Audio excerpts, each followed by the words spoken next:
What's going on, faithful? It's your boy Mike and your boy Nick and Dylan. We are here to bring you guys the Overreaction show. Jimmy Garoppolo, his reign on top, his 7-game win streak as an NFL starter has finally come to an end. But before we get to the nitty-gritty, before we break this down, before we cry about how the 49ers shot themselves in the foot over and over and over, I want to let you guys know where to find us. Check out the website, www.nothingbutniners.com. You're going to see a bunch of great articles written by a bunch of great writers. All right, you guys can also see all of our social media pages. We have Twitter, we have Snapchat. Both of those are nothing. Check out the website. Both of those are the Twitter and the Snapchat. Both of those are nothing but 9 ERS. So make sure you guys get a view of that. All right. And then you can also check out the YouTube and the Instagram and the Facebook pages. Both of those are nothing but Niners spelled all the way out. If this is your first time checking us out here on YouTube, you have about 20 minutes to go and subscribe, as well as hit the like button and then leave a comment on our special announcement video. We're going to be giving away an autographed Adrian Colbert jersey. All right. The 38 special is going up today for grabs for anyone who has left a comment on that special announcement video. All right. So today is the day, guys. You guys are going to find out live right here who gets that autographed jersey. All right. The letter of authenticity is going to come with it. We're going to mail it to you absolutely free. All you have to do is be a subscriber and have left a comment on the special announcement video. All right. My man Nick is here. What's going on, man? How you feeling? After a loss, I'm feeling pretty good still. You're feeling pretty good after a loss? I am feeling pretty good. There's a lot that I'm going to react to, but I'm still feeling pretty good today. Dylan, after a loss. I need to know, Dylan, man. Nick is feeling good after a loss. Are you feeling the same way, my man? Let us know what's going on with you in your world over there. You still feel like the 49ers are playoff bound, or do you think that hopes are dashed? What's going on, man? All right, I've never had us playoff bound, but there's no such thing as a moral victory in the NFL. But I don't hate this game, mostly because I expected it. They played better than I expected, to be quite honest. The defense stepped up in a way that I didn't imagine. The offense disappointed and gave me hope. But I think there was just too many mistakes that hopefully come together. All right, so you feel good. I just want to get your opinion. What do you feel good about? Because it sure as hell can't be the red zone, like I've been saying the entire offseason. Well, of course I don't feel good about the red zone. How many trips did we have with like one touchdown? I felt good about the ability to, after we got started, our defense got pretty good at stopping the run. We got to a point where we were holding that down pretty well.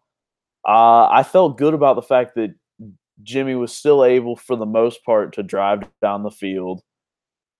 But then you have the fact that we couldn't convert in the red zone, and I didn't feel good about the fact that our DBs were struggling in turning around. They seem to always have a pretty good coverage, and then they just wouldn't do anything after that.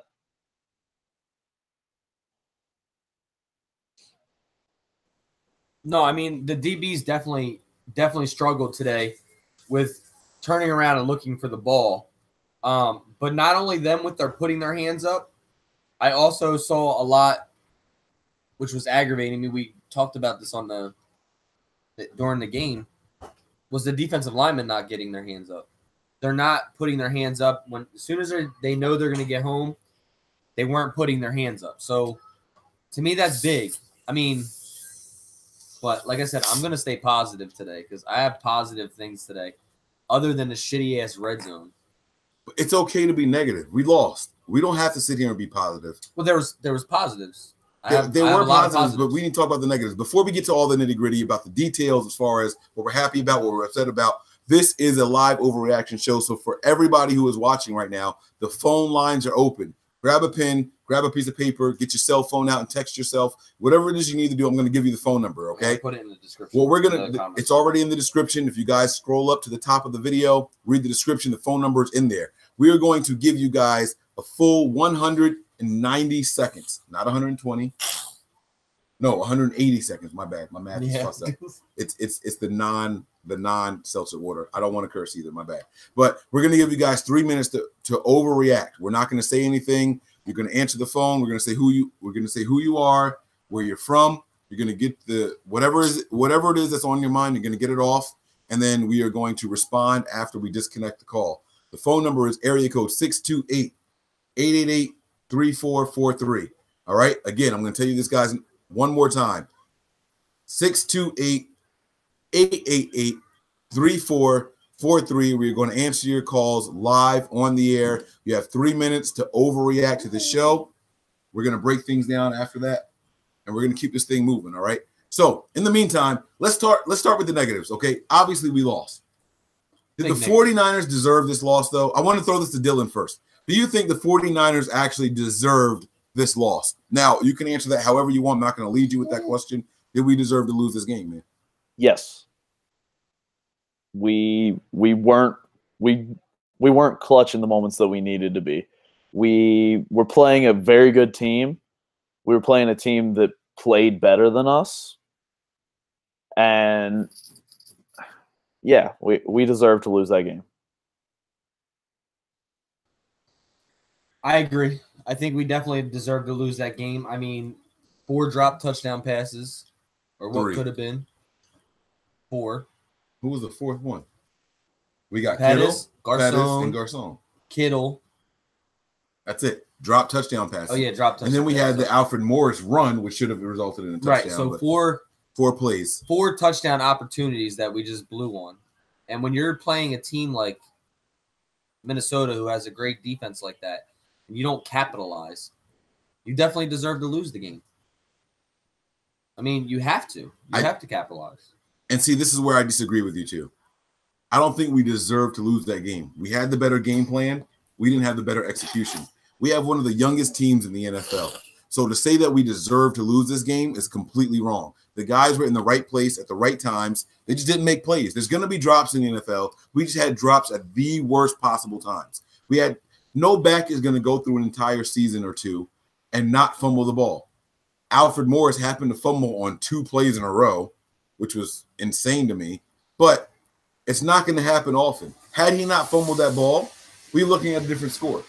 Had George Kittle kept that or brought in that pass where he was wide open, we're looking at a different score. Had Dante Pettis brought in that pass, we're looking at a different score. Had Pierre Garcon brought in the pass and kept the chains moving, we're looking at a different score. So if we deserve to lose, no, I don't agree that we deserve to lose. Solomon Thomas jumping off sides. Solomon Thomas giving them that fourth down conversion. Absolutely. That was a horrible one. You know, it's things like that. I can't say we deserve to lose. The team, the coaching staff was better prepared. The players let us down a lot. That's what I'll say about that. I see Ali is popping in here. Ali, man, do you think the 49ers deserve to lose this game? The floor is yours, bro. Yeah, we did. Of course we deserve to lose. Mental errors, just stupid mistakes, red zone efficiency. Just we didn't. And then I said this before. That's where I thought this was going to be our problem.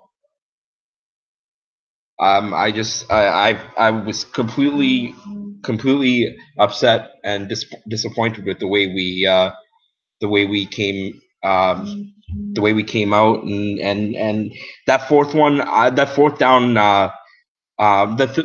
was it third down or fourth down play where Solomon Thomas jumped offside. That's inexcusable. You know exactly what they're going to do on that play. You know exactly what they're going to do. They're not going to huck the ball. You stay the fuck onside.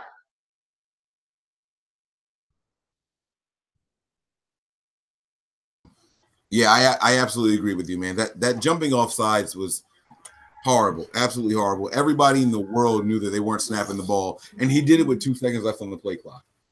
It's just horrible. We gave the game away. I mean, sorry to cut you off, brother. Like, every game in the NFL is important, and you're giving away games that, like, every game is important. You're giving away games with stupid mistakes and it's unacceptable. What are you thinking? You prepare your whole offseason and you go through film, you watch this, you know the situation. You cannot make that mistake. They say that the biggest generic statement in NFL is that it's a game of inches. Mm-hmm. When you jump off sides, you give away 60 inches, bro. You give away 5 yards. That's insane. Yeah. So you're giving away 60 inches in a game of inches.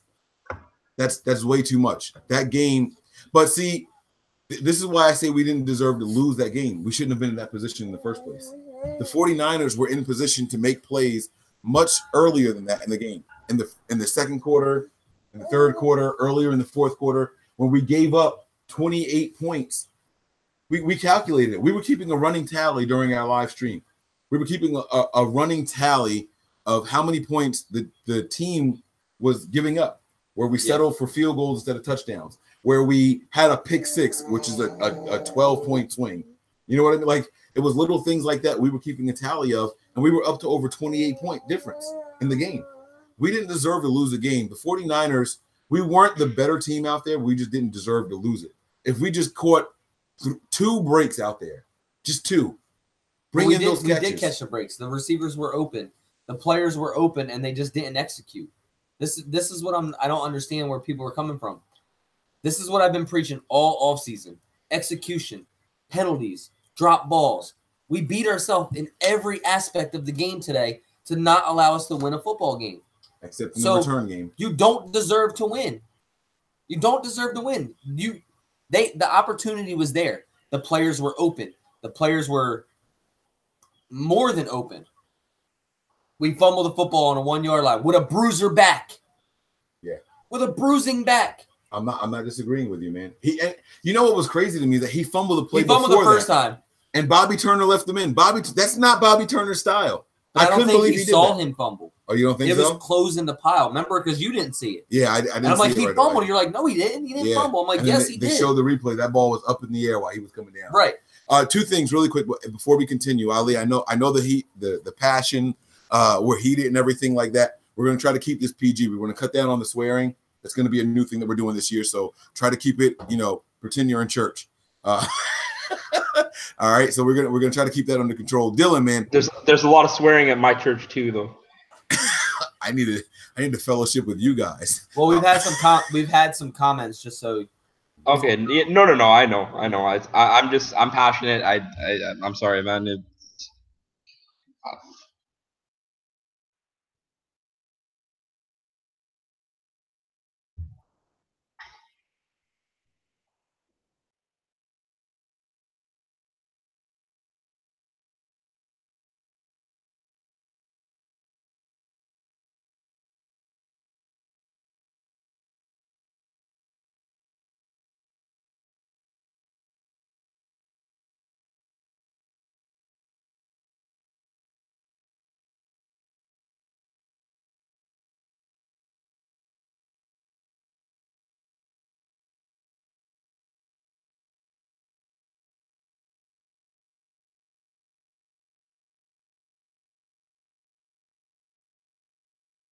Yo, Dylan, can you hear them? I can't hear them. What's going on with that? Okay, I can hear you guys now. Yeah. Can you guys hear us? Yeah, we couldn't hear you. Cut out for like a minute and a half there. Sorry. So Nick asked you, Ali, was that I can ask him? Go ahead, man. What I was asking was, what did you I understand you're aggravated and upset and all this other stuff, but did you really expect this team to just do 180 and come out and do nothing that we haven't been doing all preseason? To flip everything we've been doing in the preseason 180 degrees around? Not everything, but there were certain things. Like it was really vanilla in the preseason. Like there's certain things you expect them to change and improve on, and everything is like you're not going to fix everything, but there's certain things in certain areas where you're going to fix. Injuries played a big part in today. That line got suffered a bit. Daniil Hunter was all over us. Yeah, our line was a mishmash mash of shit today, of stuff today. Sorry. So it was just I don't know. It was a lot, man. It was a lot. But see, here's the thing. So in preseason, we saw some of the mental mistakes. We saw the drops and things like that. We saw the missed tackles from Tart. We saw the missed tackles from Coyle in preseason. Jimmy Ward. We saw all these things. We hope that they got better. We saw the missed tackles from the defensive linemen. I'm not talking about missed tackles. That's something that you need to be fixed. But everybody's swearing that this red zone is going to be so much better, and it was exactly the same. Vanilla or not. But that's not what you asked him. You asked him if you expected things to change from the preseason. Yeah, scoring. But that's not what you said, though. You just said preseason versus what we saw today. Okay. But if you're talking about one specific product or part of the game, then that's what you should have said, because you made it sound like anything in the overall, preseason. yes. Well, obviously, because a lot of things changed. The scheme was significantly better. Oh, As far as coaching goes, the 49ers coaching staff was way more prepared than the Vikings coaching staff. We were in position to win this game multiple times.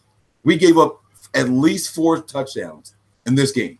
Dude, our defense held their team to 17 points. Right. And they had a pick 6 or 7. 17 points. Yeah. Our defense held them 17 points on the road. We should have won this game. Yeah. Absolutely, we should have won this game. But that's my point, though. So a lot of things change. You can't count when someone's going to drop a pass. You can't count when there's going to be an offsides penalty or an encroachment penalty and things like that. Those are things that are hard to anticipate. And before we continue, again, guys, if you're watching this, we have 117 viewers live right now. 628-888-3443. Guys, call in and overreact with us. This is for Vikings fans. You guys can call in and say, ha, I told you so. This is for 49ers fans. This game went exactly how I expected it, or I thought we were going to win this game.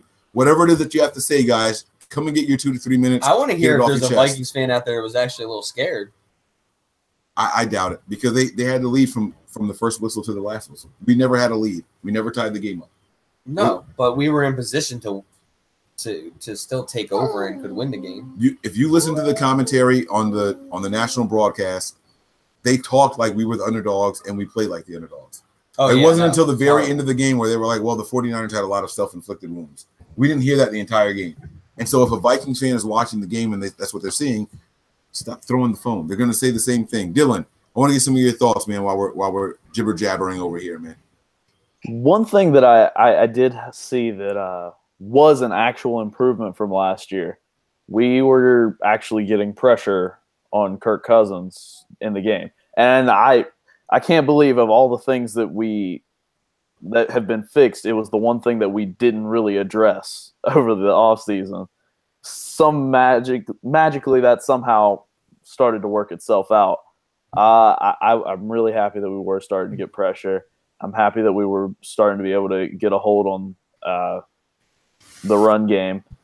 And I just hope we can fix those tackles now and learn to get our heads around as in the secondary, and then that defense will be a lot better than people want to give them credit for. Yeah, I'm with you, man. Absolutely. I've been saying that I think that the addition of Chris Kiffin into this defensive scheme is going to make a difference. I thought that because what Chris Kiffin does is he teaches the defensive linemen to play as pass rushing units as opposed to instead of just blitz pack. Instead of Nick being the only guy that can go after the quarterback. Yeah. He teaches Nick, Ali, Mike, and Dylan to go after the quarterback and work together. And we saw that today. We saw that come to fruition. I expected to see those things happen today. We got that. And when the game was within 1 score, we were all over Kirk Cousins. We were all over them, man. Yeah. Once they got up a score and a half, 2 scores, 3 scores, that's when the pressure on the quarterback seemed to just disintegrate. I think if we could have just executed, though, Kirk Cousins would have played so much shittier. So much worse. Watch the language. I'm sorry, so much worse. Do you guys think we should be more upset than we are? Because you guys seem fine. Like, you guys are like, yeah, I know you guys are taking it in stride. And let me say my piece. I know you guys are taking it in stride.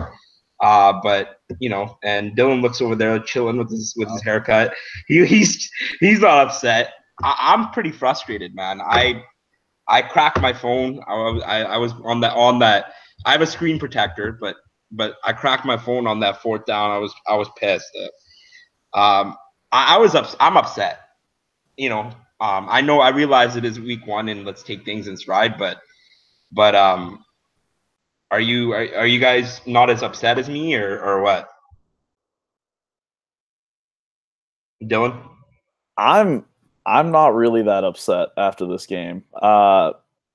We all knew that Jimmy was going to take some time to learn Kyle's full system. That was one of those things that people had brought up that we should be worried about. And I think that might be what we're going through. Jimmy was just going through some growing pains, and it just happens that he was playing probably the best defense in the NFL, if not the second best defense in the NFL, while he's doing those growing pains. So, I mean, that does make it a little hard. Little things made me upset, like the Solomon Thomas play and some of the interceptions just being bad decisions. I'm not upset for the game as a whole. I'm just upset about some little things. So I can't answer for Nick, but I will answer the question for myself. I'm not upset at the loss because of how we lost. I think that the Niners were the better team on the field today as far as game planning goes. As far as execution, and considering that we have one of the youngest teams in the NFL, their defense, other than Richardson, has been together for the last at least 2 seasons. Mm-hmm. They have a veteran defense going up against a really, really young 49ers team. I wasn't mad at that. You know, I wish we executed better. I wish we had the opportunity to win the game. But when you step back and you take a look at everything, we were as far as, again, game planning and coaching goes, we were the better team. What stopped us was silly mistakes by individual players. When Alfred Morris was down there on 2nd down from the goal line at the 3-yard line and he fumbles the ball, all 10 other players did their jobs in that. You know what I mean? We talked about that before we got the first game, before we converted. I told you, I said we want to get 6 chances from the 4-yard line as opposed to 4 chances from the 3-yard line. Right. That's what we wanted to do. And that's exactly what we did. We converted and we had 5 more chances, but he happened to fumble the ball. You know what I mean? So when things like that happen, the team was doing things the right way. It was individual performances that made us suffer at the worst possible times. Those are things that we can learn from, that we absolutely can fix, and that we can adjust. And we went up against the best defense in the NFL in their house at an earlier time frame. This game started 10 o'clock for their bodies.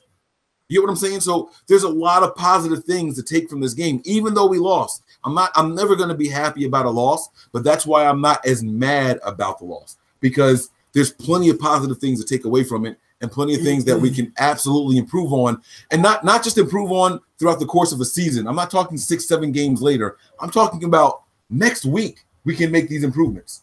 We're going to be at home. We're going to be starting on our biological clocks. You know what I mean? We're going to be playing against a defense that's way worse than what we just went up against. There's no reason that we shouldn't beat the Lions next week. And going forward, what defense are we going to play that's this tough? This is my theory on it. I agree with everything you said. Take the bogey. I agree with everything you said. And the reason that I'm not so upset is because we still played well without a number 1 receiver that we're used to playing with, Marquise Goodwin. We played with Mike McGlinchey playing guard. Gary Gilliam, who hasn't taken any snaps pretty much the entire preseason, coming in and playing tackle. We still hung in the game with 3 turnovers. Our defense pressure looked really good, like defensive front. Our corners looked good other than the 2 plays where they should have put their hands up and missed tackles. And Coyle should have put his hands up on that one play. So now you say Coyle. Once Reuben Foster's back week 3, this defense looks a whole lot different without Coyle out there. A ton more speed, better tackling, and a fierce coming from Reuben Foster. There are a ton of things to look at in this perspective, as that's why I'm not so upset. Am I pissed? Am I upset about the loss? Absolutely. But I'm not as mad because there were things that we should have done on our own part to win this game, but there's also reasons, injuries, drop passes, Those I'm mad about. Red zone, I'm mad about. If it doesn't get better, we are not winning many games. We may go down to 5 games if we don't execute in the red zone, touchdown-wise. But, I mean, that's – But here's what I'm the happiest about this loss, and this is going to sound crazy. I'm happy that we got the loss out of the way now. Yeah, because I can't say that enough, bro. We weren't going to go a perfect 16-0 in the regular season. I am so happy that the loss that we took came against the best defense in the NFL. Mm-hmm. I can't begin to tell you guys how excited that makes me. I'm glad that it's over. There's no more pressure on Jimmy Garoppolo. I'd rather it happen now than down the stretch and then the team collapses because they thought they were invincible. Now this young team is going to be like, yo, we got to really look in the mirror. Dante Pettis is going to be like, yo, that drop that I had, I can't do that. George Kittle, that drop that I had, I absolutely can't do that. The fumble that Morris had, I can't do that. Pierre Garçon, who had 2 fumbles in the last 3 seasons. No, 2 missed catches. Yeah, that's what I meant. Two drops in the last 3 seasons. Had what, 3 drops today? Yeah. One of them being in the end zone. That's not going to happen anymore. That is a beautiful thing to see. I know. I sound like I'm trying to be like super positive. I'm not trying to be super positive. This is sincerely how I feel.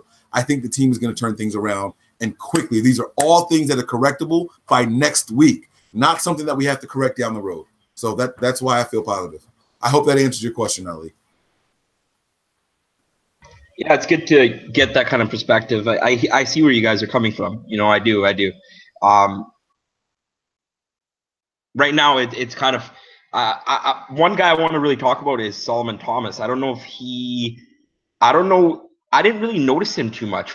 That's your – what is he? He was the number 3 overall pick, correct? Solomon Thomas, right? For a number 3 overall pick, you expect him to make a bigger impact in the game. I didn't really see him too much, and I'm not too impressed. I really liked Eric Armstead's game today. Defoe is elite.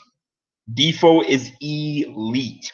He is good. He is like in like top 10 interior rushers elite. Like he is elite. Sheldon Day played well today.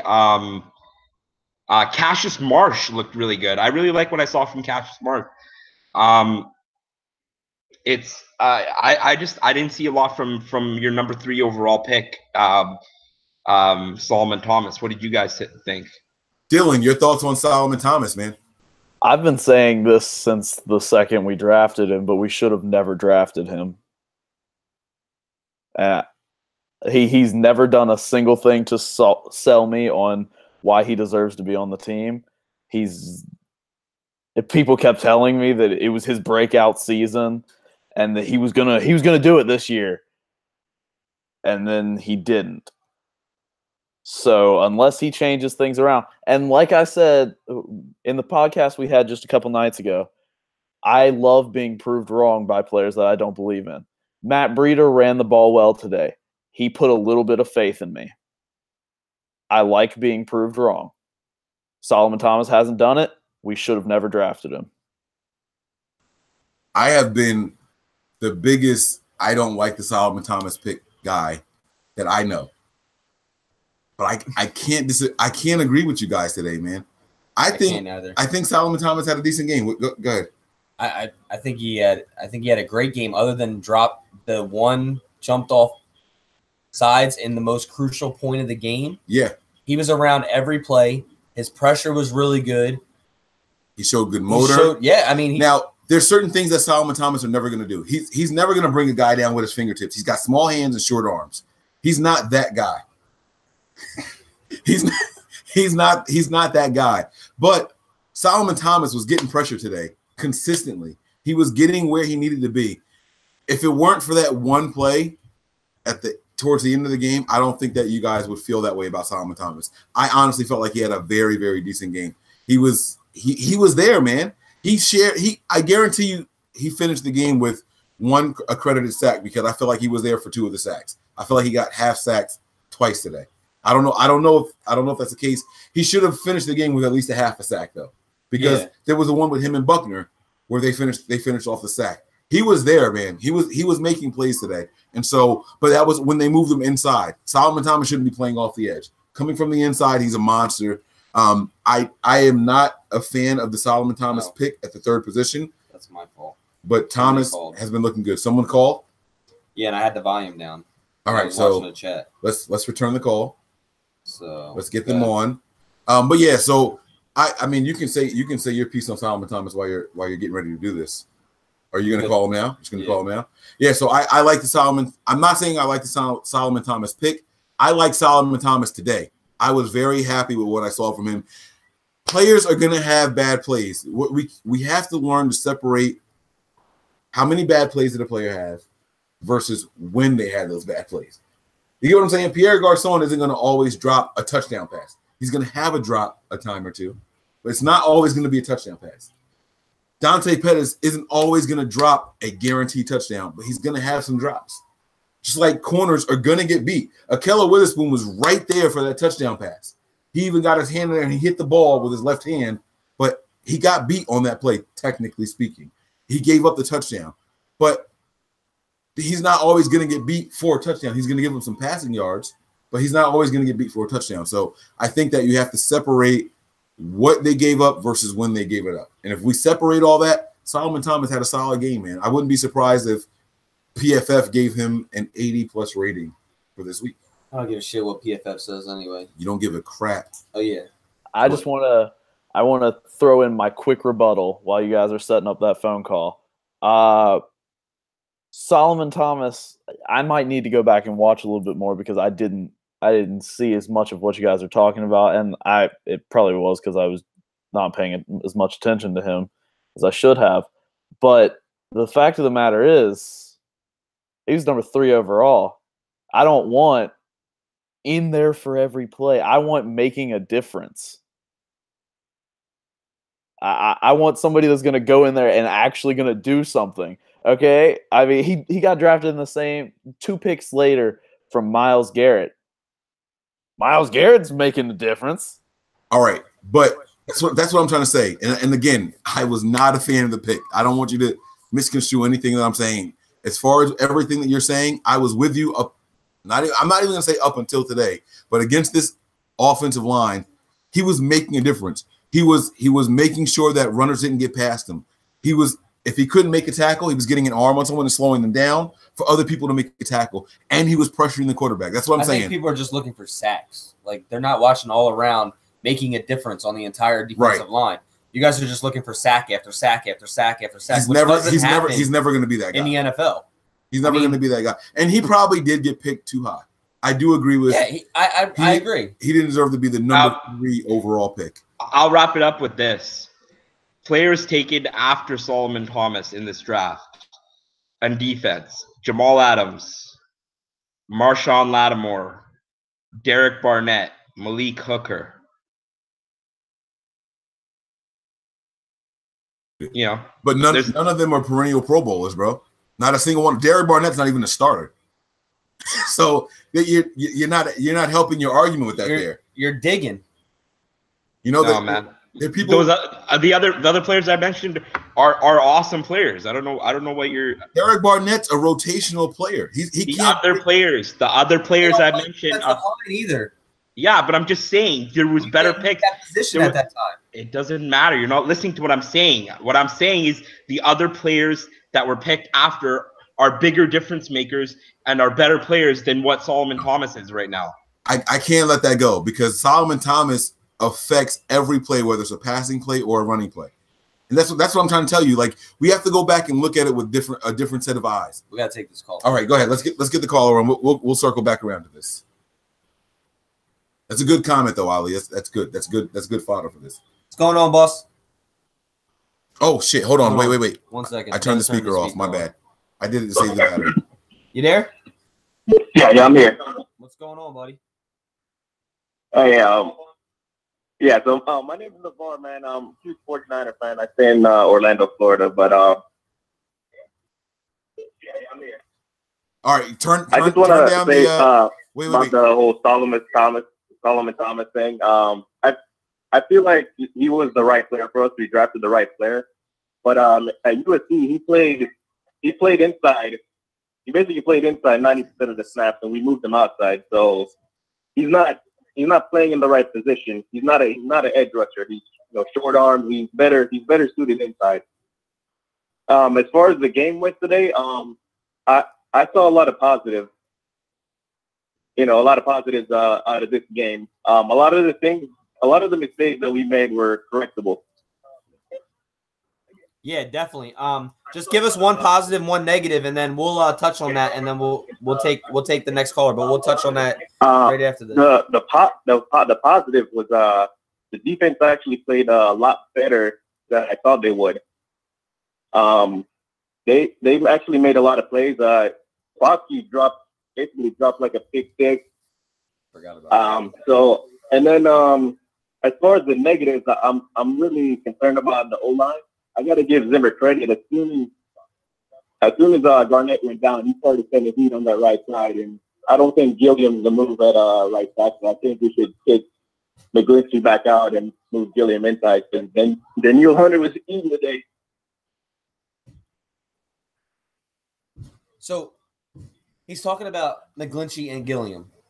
And Kyle Shanahan said today that the only reason that they moved McGlinchey into guard was because he's been practicing there at guard as well as tackle because Gilliam wasn't able to go. So I don't think that's going to be a long-term thing. I mean, what is your thoughts on that? Like, I personally expect the 49ers to sign if these injuries are serious, the injuries to Person and Garnett are serious, I expect the 49ers to sign another. We traded for Sean Coleman though, right? What is he, a guard or is he a tackle? He's a tackle. He's a right tackle, which means we're still going to be lacking at guard because Gilliam is actually a tackle, and so is McGlinchey. Neither one of those guys should be playing inside. Neither one of them should.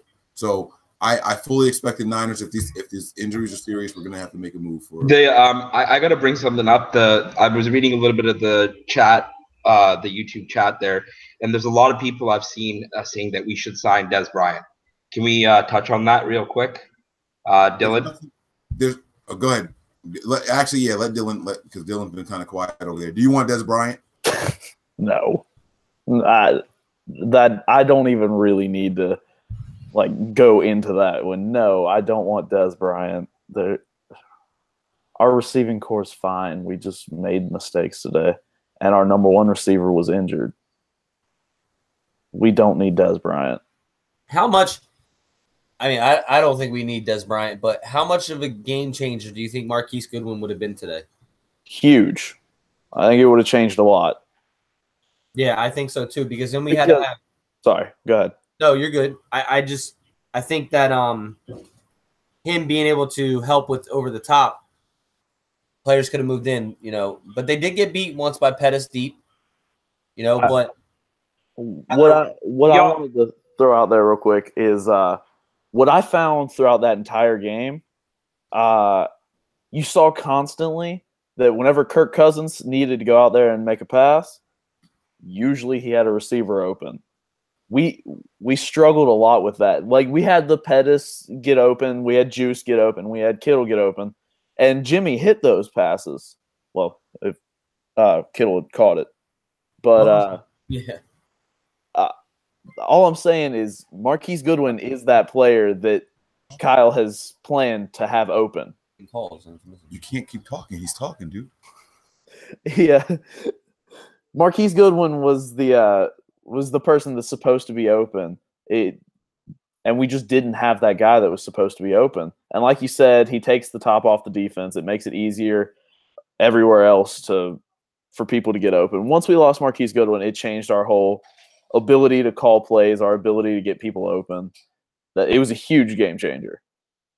The loss of Marquise Goodwin means that they could stack the box. They didn't have to worry about anybody going deep. They didn't have to double cover anybody. So now you have a safety as well as a corner playing closer to the line of scrimmage. So that made the run game harder. It's a big trickle-down effect. Kyle Shanahan says that he noticed, even in practice, that there's a bigger difference when Marquise Goodwin is out there versus when he's not. So you know damn well that opposing defenses are gonna key in on that as well. We got another call that Nick wants to get back to, so we're gonna let that come up. You gonna call him right now? Yeah, I'm trying to get back out of this. Okay. Yeah, for whatever reason, guys, we apologize. We're not hearing or feeling or seeing the calls when they come in. But again, guys, if you want to call in, 628-888-3443 is the live number here. We're going to react, overreact, however it is, whatever you got to say about the game. You get your 2 to 3 minutes. We're going to call this person back. Give us your name. Tell us who you are. And if you're on social media, whatever your Twitter handle or whatever it is, if you want followers. Yo, yo. Yo, yo. You live with Nothing But Niners. Hey. What's going on? Yeah, it's Ryan or RC, whatever you guys know me. I've been in a couple of videos. But you guys suck, by the way, because the marquee stuff we were talking about, I was going to bring that up. So you guys are a real pain in the whatever. We're not pressing anymore. So I'm going to try and keep it quick. So for defense, I think they played pretty stout the whole game. They were in some bad spots because of turnovers from the offense, and they still managed to get some big 3 and outs to force the Vikings offense off the field, which is huge. Defo is an animal, 2.5 sacks early on. It did slow down mid-game for our pass rush. We did pick up again towards the end, so that was good. Fred Warner out there with like 50 or 60 tackles or something like that, maybe 65, and then that 4th fumble. So I think when Foster comes back, the combo of Warner and Foster together are going to be pristine. That's going to be a really nice set of linebackers. And then for offense, the injuries killed us. One of them was what you were talking about with Marquis, about how when he gets hurt, we can't take the top off the defense anymore, and that causes some of the windows for Jimmy to throw in to be a little bit tighter because the defense is playing up a little bit more. So he did make some bad throws, but the windows did get tighter because Marquis wasn't in the game. And then the drops obviously were huge, especially the ones in the end zone, one by Garcon, one by Pettis. Those are, like you said, 14-point swings. Those are huge. The running backs ran pretty well. They were somewhat effective. I think we should have ran a little bit more. And then the Morris fumble was a huge mistake, obviously. But with all the issues we had from the turnovers and penalties and tons of self-inflicted wounds, the game ended up with 1 possession difference at the end, and we had a shot to win it, a couple shots, to be honest. So if we can correct some of those mistakes and get in his chemistry dialed in with all of the receivers and tight ends, not just Goodwin, because it was clear that he missed his favorite receiver today, we'll be good down the stretch. We just got to dial some things in. And like you said, we got the first loss out of the way early. So next week when Detroit comes into Santa Clara, I'll be out there singing my ass off. Let's go get that win. Nice. All right, Ryan, appreciate it, man. We're gonna collaborate right now about everything you just said. So you know it. Thanks for calling in, buddy. Guys. My man RC Cole. And by the way, guys, we were about 15 chilling. Yeah, RC chilling. But RC Cole is a soda. I was making a joke, bro. I know, bro. We're about 15 minutes away from doing the live Adrian Colbert jersey giveaway. The 38 special is about to be given away. So if you guys haven't already, make sure you subscribe. Make sure you guys leave a comment on that special announcement video. If you got to pop out of this video to go and do that, you have a chance, guys. I don't care if you guys hate us here at Nothing But Niners. You must be a subscriber, and you must leave a comment, and we're going to do a live selection on the air. You guys are going to get to see it, so you know it's fair. All right, we're going to do a screen share so you guys can see exactly how it works. The 38 special. We're calling it special because Adrian Colbert changed his number to 27. Now, he talked about a lot of different things, but he brought me to a very, very general thing. I got 4 questions for you guys. We're going to go in order. We're going to go Nick, Ali, Dylan, back to myself, and we're going to go around. There's 4 different questions. There's only one answer for each one, okay? So the first thing is we're going to start with defense. I want you to give me your worst defensive player for the game. Nick. Worst defensive player of the game today has to be Brock Boyle. All right. Ali, worst defensive player of the game. Worst defensive player of the game for me has to be you stole my guy, Nick. No, probably okay. You can take the same guy. The same guy, yeah. Yeah, probably Brock Coyle then. All right, Dylan. Well, I would have liked to at least look at the roster for a few seconds after Nick stole Brock Coyle. But Brock Coyle is who I would have probably gone with too. I just saw a lot of missed tackles by him. A lot of times where he just wouldn't cover the back out of the backfield, which is nothing new for us. It's like a repeated thing that we just never do that. But I get that. My worst defensive player was Jaquiski Tart. I understand that everybody wants to say Brock Coyle, and I get it, but there's people behind Brock Coyle that can make another play. Game too. Bro, Tart just he just didn't look good to me today. He made some plays, don't get me wrong, He made some plays, and I was like, all right, good. Make up for that. Make up for that. Scott didn't watch this game live, did he?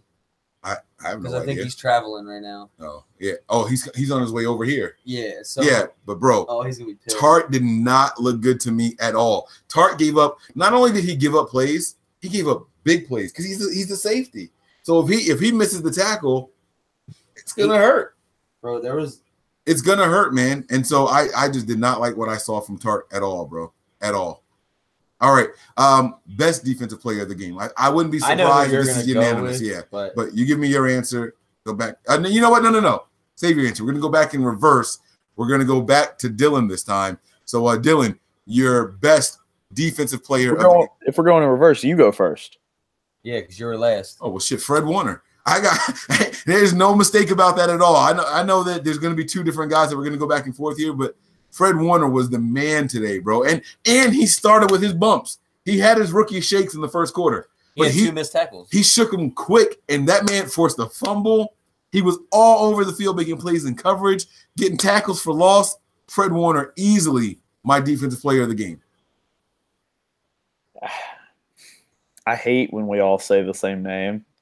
And I want to – DeForest Buckner had a great game too. He got in there for the sacks. I loved it. But you can't take it away from Fred Warner. He had an amazing game. He has to be defensive player of the week. Ali, you're up, baby. Yeah, Fred Warner obviously is best player of the game, but honorable mention to DeForest Buckner and Uncle Sherm, Richard Sherman. When you're not noticed.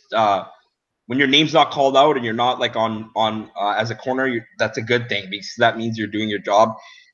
Richard Sherman played really well in his debut with the 49ers. Yo, that's a really good mention because I think Sherman and Akello had really good games. I know that Akello gave the touchdown and everything, but he literally did everything he could do except turn his head around. And we talked about that when that play happened. If he had to turn his head around, but Diggs had to cut across the end zone because they were on the left sideline. If Diggs had to cut across the end zone when he turned his head around, he could have completely lost him. I think Akello actually played it the right way. So that one play, if you take that away or you give him that he was in the right position when Diggs put his hands up, he swung at the ball. Well, Diggs did it smart. He definitely did it smart. Yeah, I mean, he did how you're supposed to with a receiver, not put your hands up. But I even like Akello in this game. I think our corners are a lot better than what people are going to give us credit for. But go ahead. So who is your defensive player of the game? I'm not going to go. I'm actually going to go with overall, right? So, I mean, I can't not go. Damn. I can't not go with. You're trying to think too hard of somebody that's not Fred Warner. Yeah. There's no way you can. Like, you can't. Fred Warner was a beast today. Yo, he had 11 total tackles with 1 assist and a forced fumble. Yeah, and Buckner had 3 tackles, 2.5 sacks.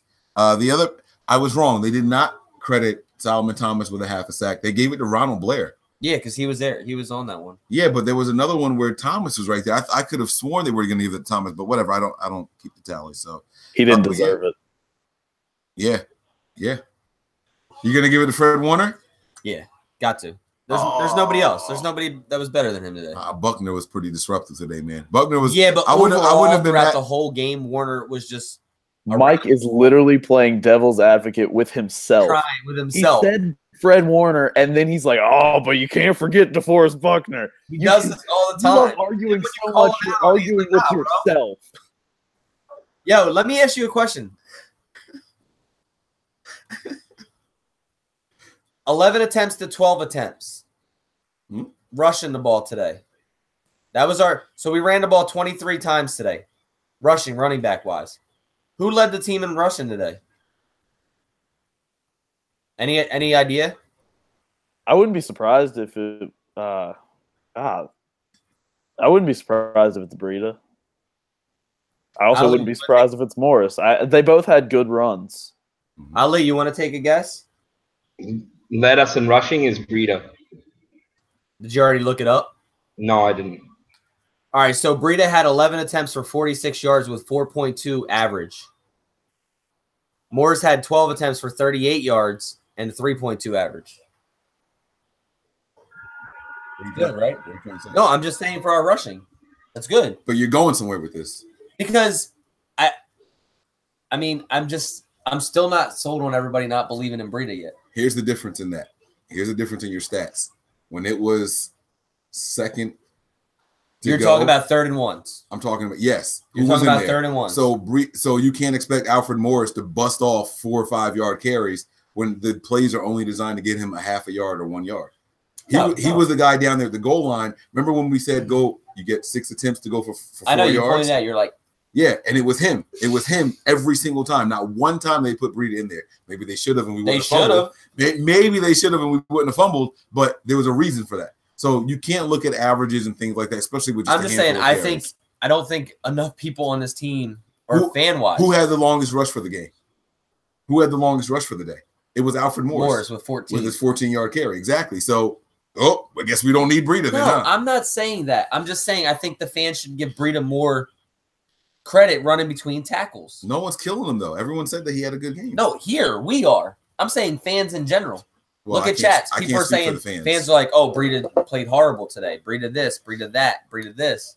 All right. So let's make sure you got the phone line pulled open again, so that way I don't want to miss any more calls. Again, guys, 628-888-3443. Give us a call. Get your 2 or 3 minutes off the vent. Say whatever it is you have to say about the game. We're going to go back in reverse. So I started last time. We went back around to Nick. It's going to come back to Nick. I want to get your worst offensive player of the game. This is going to be hard because we had some poor play from a lot of guys. I think I go first? Yeah, you're first because you went first last time, and then I went around. So now it's on you, man. Worst offensive player of the game. Now, while you're thinking about that, try not to use injuries against somebody. Brock Coyle got injured in this game. Like that, we had some losses on the team. We haven't talked about injuries at all, but we got to get there. It's got to be a segment all on its own. We got about 10 minutes to give away the jersey. Yeah, we'll get it. Is there a screen share option on this thing? Yes. How do you do it? Is it one of these things? Yeah. This is screen share? Yeah. I don't want nobody looking at my stuff. You can just do window. So offensive player of the game. No, non-offensive player. The worst offensive player of the game. Jimmy Garoppolo. Jimmy Garoppolo. You just stole mine. He stole mine too, bro. I swear to God, I was gonna say that. Okay, he has to be. He was. He has to be. I mean, some of those interceptions weren't on him, and even the players came out today and said he threw 3 picks. Only one wasn't his fault. Only one was not his fault. The Kendrick Bourne one wasn't his fault either. What was the other one that wasn't his fault? Bourne fell. That's on Bourne for falling. The other 2 were on him. No. Then there was one with the wrong route. Even though receiver came out and said he ran the wrong route. He threw it in the double coverage. Bourne. No, not the Kendrick Bourne. Yeah, I think it was. Kendrick Bourne came out and said that he ran the wrong route and fell. Right. That was the same play. Same play. That's what I'm saying. Okay, so what were the other 2 interceptions? The one where bad throws. They were high throws, yeah, and then the double coverage. Yeah, so that I just said. So I said he was the worst player on the team today, and I said not all the interceptions were on him. Yeah, but I said all but one. Yeah, right. So yeah, I thought he had 4. Damn, this is not going to be that fun of a segment if 3 or the 4 of us have the same.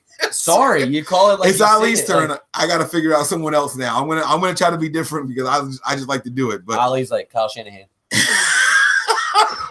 Nah, Kyle Shanahan. Oh, I can't say that. Go ahead, Ali. You're up. Can I have 2? Fuck. Nope. No. Why not? That's a good thing. Because then he's gonna take one from somebody else.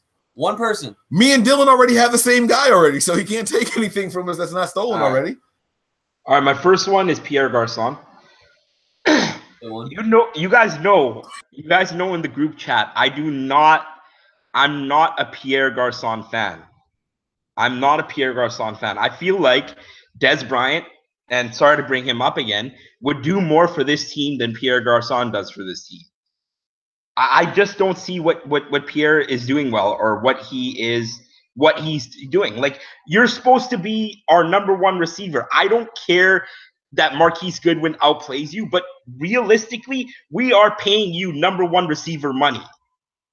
You are supposed to be our number one receiver, but you drop. How many balls did you drop? You're not getting open. You're just. I'm not impressed with Pierre Garçon.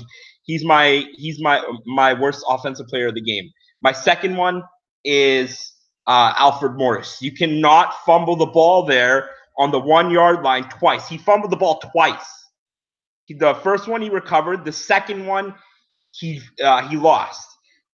In that situation on the goal line, you protect the ball. I don't want to swear, but you protect the ball. You fumbling there won't pretty much cost us the game because we would have been a 2-point conversion away from tying the game. Alfred Morris cost us the game. That's my two players. All right, I'm going to go ahead and jump off of that. We all know that my guy was Jimmy. I don't plan on changing. I think he lost us that game. He threw interceptions when he didn't need to. Kendrick Bourne's come out and said that was a mishap, so I will let that one slide. But he threw those interceptions. He shouldn't have. He got the ball back with some time, and he goes out there and throws an interception immediately. While he had some good plays, he also overthrew George Kittle in the end zone, who was wide open. But I want to mostly jump off the fact that we just said Pierre Garçon was the worst player in the game. And I also heard it in the group chat. I disagree completely. I definitely disagree that Des Bryant is bringing more than Pierre Garçon. There's no way that's true. I'm sorry. That Des Bryant doesn't bring anything that Pierre Garçon does. Pierre Garçon had, I don't know the exact stats, but I remember 2 drops. And both of them he was being hit. Okay, I can't. By 2 players. By two players. Look, I understand we want our number one wide receiver to be able to catch everything, but you can't catch everything when you're being hit. Sendejo hits hard. Harrison Smith hits hard. Those guys aren't a joke, okay? If you're getting hit by both of those guys, I mean, I'm not saying it's okay that you drop the ball, but I understand. Excuses. What do you mean excuses? Dante Pettis outplayed our number one receiver. No, you're making it serious. When he dropped the ball too, but you were just hating on him for dropping the ball, but Dante Pettis dropped it in the end zone too. He atoned for it. He atoned for it. He made the touchdown catch when he needed to. He dropped one before that, and he had another drop after that. I understand that, but he made the touchdown catch when he needed to. And he also had a drop on 3rd down that we needed to convert. And he muffed the punt, bro. Yeah, he just happened to recover his own shit. You can't. There's no way you can say Pettis did better than Garçon. Pettis outplayed Garçon. I don't care. I don't care. I don't care. Like you. Bro, you there's no other way around it. You're hating Garçon right now. That's all you're doing. I love it. I love it. This is what the show is about. This is what makes this show great. All right, so my worst player on offense is probably going to be Jimmy Garoppolo. Also, he just not just the three interceptions. Excuse me. He missed touchdown passes like Dylan said that one to Kittle. He took some sacks where he could have got rid of the ball.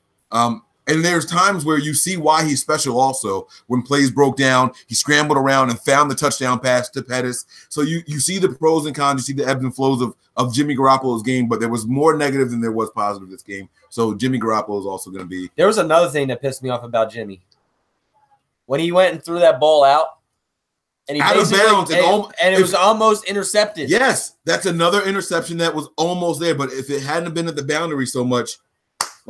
You already know. Throw the ball away. Yeah, just throw it away. Don't throw it in place still. Right, exactly. That's what I'm saying. He didn't make good plays. But again, I'm glad all this got out of the way. I want the 49er fans to relax on the Jimmy Garoppolo hype. I'm glad we got the loss out of the way. No one's expecting 16-0 anymore. These are good things for the fan base and for Jimmy Garoppolo. Let me ask you all a question. You going to let us finish the segment, or you want to ask a question? Yeah, go ahead. Because we have one more to do. We have to do the best player on offense now. We have to go. All right, let's do best offense player real quick. Mine is going to be someone who didn't do much this entire game, but it was Kyle Juszczyk. Now there was one run play where Kyle Juszczyk was a lead blocker, and you saw Matt Breida have to forearm him out the way. It ended up only being a 3 or 4 yard game, but you could tell that Breida wanted him to be gone so he could get more yardage out of it. You know what I mean? But that he had one reception for 56 yards, bro. And I feel like you said in the Jaguars game, if we use him more, this would have been a completely different game. Yeah. Every time he split out wide, they didn't know how to cover him. It was a mismatch almost every time, but Jimmy just didn't throw his way. And when they break down the film, I guarantee you guys are going to see cut-ups on Twitter later on this week where people say, look at Juszczyk on this play when he split out wide. I just don't understand it. Like, it's something that's working. Like, and it's weird because you can sit there and look at it and say, even with Juszczyk on the rollouts or George Kittle on the rollouts, it's like, okay, you're doing this play again, and it's always open. I think one time today it wasn't open. There was a play where Jimmy Garoppolo, it was a second or third down, but it wasn't long. It was like second or third and like 4 or 5. Garoppolo dropped back. When he dropped back, he's standing like this because he's right-handed. Juszczyk broke out to the left. Mm-hmm. So he's behind Jimmy, right? He never looked over there, but Juszczyk was wide open. There was no one near him, and he threw it over to the right. I don't remember what happened with the play. It could have been converted or not. I don't remember. But it was the fact that he never even looked over there. But Juszczyk ran his routes well. He showed that he had – there was a point in time where I was like, yo. He even made a player miss. Yeah, that's what I'm saying. He doesn't do that. He caught the ball, made someone miss, and he's not a ball carrier. He's never going to run for – 15 yards. He's never going to run. Yeah, you know what I mean? Like, 8 carries for an entire season. He's not going to be that guy. But when he goes out wide, look for him. So my offensive player of the game is probably going to be Kyle Juszczyk. Dylan's up next now. I made it easy for you guys. That way we don't have to worry about taking each other's ideas. All right. Well, mine's going to be somebody that people have been a little angry about because he had that one big drop. But I'm going with George Kittle. I mean, he had that huge drop, but he also had the most receiving yards on the team today. He had 90 receiving yards on 5 passes or 5 receptions. And he was wide open on a beautiful route in the end zone, and Jimmy just overthrew him. George Kittle is also actually who I said was going to be the offensive player in the game before the game. But I think he had the best offensive showing out of any of the guys that we had out there. He just happened to have one huge drop.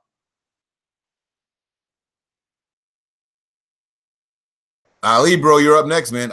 By the way, Dylan, I love that because, I was really mad at him for dropping that pass. But here's why I didn't name Kittle mine, and I know that's not what we're supposed to be doing right here, but he had the pass that he dropped, and then everyone killed me during the preseason when I said Dante Pettis shouldn't have caught that pass that was really high from Jimmy Garoppolo.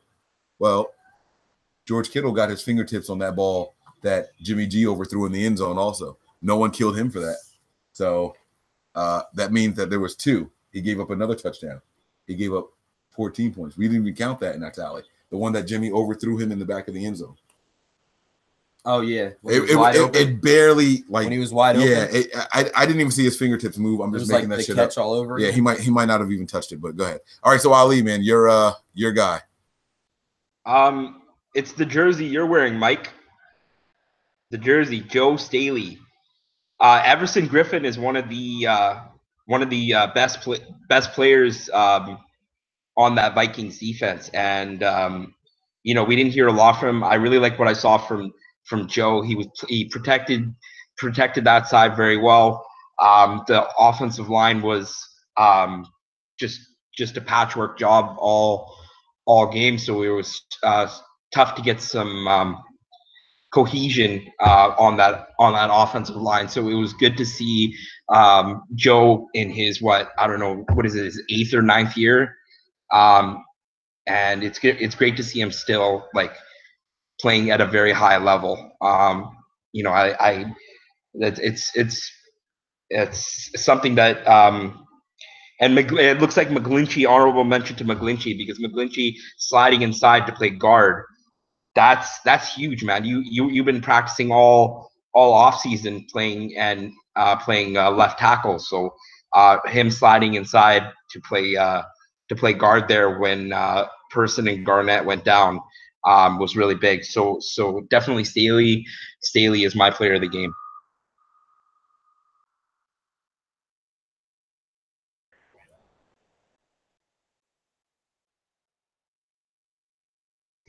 You're not off mute there, Nick. Mike's computer is weird as shit. All right, so we got a call coming in right now, so I'm going to take that real quick, Ali, and then we'll get back to your point. Am I good? Yeah, you there, boss? Yeah, I'm here. All right, what's going on? Man, I just want to discuss the game. I mean, you know, of course, as Niner fans, we're disappointed with the loss. We could have easily won this game. I think a lot of it comes down to what we was going through preseason with the wide receivers with a lot of drops. Too many drops hurt us today. Plus the Alfred Morris fumble. But, you know, but at the same time, our defense gave us a chance. We got a lot to look forward to this season, fellas. Enjoy this. Enjoy this. Jimmy, he needed that loss. We needed this loss. We know what to do later on down the line. Minnesota's a tough team, and we're on the road. Yeah, it was definitely a tough loss for us because of the reasons why we lost. But hey, just give us your name real quick. Let everybody know if you want where they can find you at on social media, and then we're gonna go ahead and discuss exactly everything you just said. It's all good, man. Hey, one more thing. The folks in the chat, man, have some pride about this team, man. We're a good team. We're going to beat a lot of other teams this season. First game on the road, tough schedule. Hey, man, not an empire, man. I'm out. All right. That was a good call, man. Yeah, that was a good call, Center Council. Yeah, so I agree with him. I definitely agree with him that he, as he said with the fans, stay faithful, man. Like, we got a lot to look forward to. Positivity, man. I know you guys can't see me right now, but you guys should be able to hear me. That we lost this game against the team that should have probably been in the Super Bowl. Like, come on now. We can't beat ourselves up. And we shot ourselves in the foot. This team didn't beat us. We honestly beat ourselves. If we came out and lost 24-16 and it was just a complete blowout all the way around the side, right, and we didn't have the opportunities that we had. If we got a garbage touchdown at the end of the game or something like that, it would be different. Like you said earlier to me today, I said, "Hey Mike, is this going to give media a different aspect or a different look on us?" And he said if they sat there and watched the game, they're going to think the Niners have something going. If they didn't watch the game, it's going to look like the Niners got blown out and we're just another team. So, Ali, I definitely agree with you on offensive line play. Joe Staley as well. Offensive player of the game for me. Right? Is it the offensive player of the game we're doing? Yeah. That's what we're on, right? The best player now? Yeah. All right.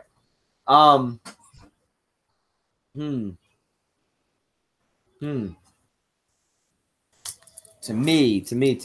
I don't know. Go ahead and say Jimmy Garoppolo. No, Jimmy Garoppolo played shit today. No, Trent Taylor played horrible today. Dante played horrible today. Breida didn't play. George Kittle.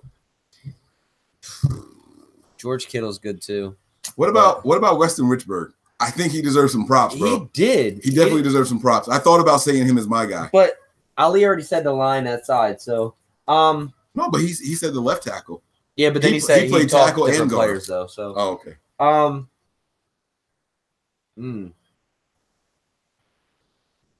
You know what? I'm just gonna stick with Kittle. I think he did have the best game on the offense. he probably did, dealing with his haircut today. All right, so yeah, I'll stay with Kittle. All right, now while we were doing that segment, you had a question for us and said you're gonna let us finish. Yeah, and I have two questions. All right. So let me ask this question first. This isn't the question that I want to ask, but this is first question. Do we see Richie James activated next week for Kendrick Bourne? Did Kendrick Bourne do anything this game? Slipped and caused an dropped the ball, caused an interception.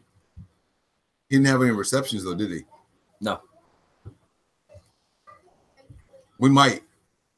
I don't know because all right, so here's the thing. I thought Richie James would get activated because of his return ability also. But they have DJ Reed, and he's got pretty good return ability as well. So I'm not quite sure that we'll see Richie James just yet. which nobody even really returned the ball until late in the game. Right, we only had the one return. But if we activate Richie James, it would limit us in size as far as wide receivers go. Because then you're looking at Taylor, you're looking at Richie James, and then you have Garcon and Pettis as your only guys over 6'1" or 6'1" guys. Right? Am I reading that wrong? What other wide receivers are there? Because Marquise Goodwin is short also. Those are your 5 wide receivers. If we swap Bourne for James, then we're giving up a lot of size. So I don't think so. I don't think 1 week we're going to do that. Ali Oxenfree with the Ollie. What up? What do you think? What's the question again? Sorry. Are we going to swap out Richie James for Kendrick Bourne this week? Do you think Richie James is active over Kendrick Bourne next week? Yeah, I think so. He's definitely deserves it. I think he's deserved it. He definitely had a better preseason than Kendrick Bourne. So I definitely think that James is definitely worth giving a look to, and it's better to give them looks early so we can see what we have going into the rest of the season there. So to answer your question, yes. Yeah, Dylan, what do you think? I think I don't think so. I don't see it.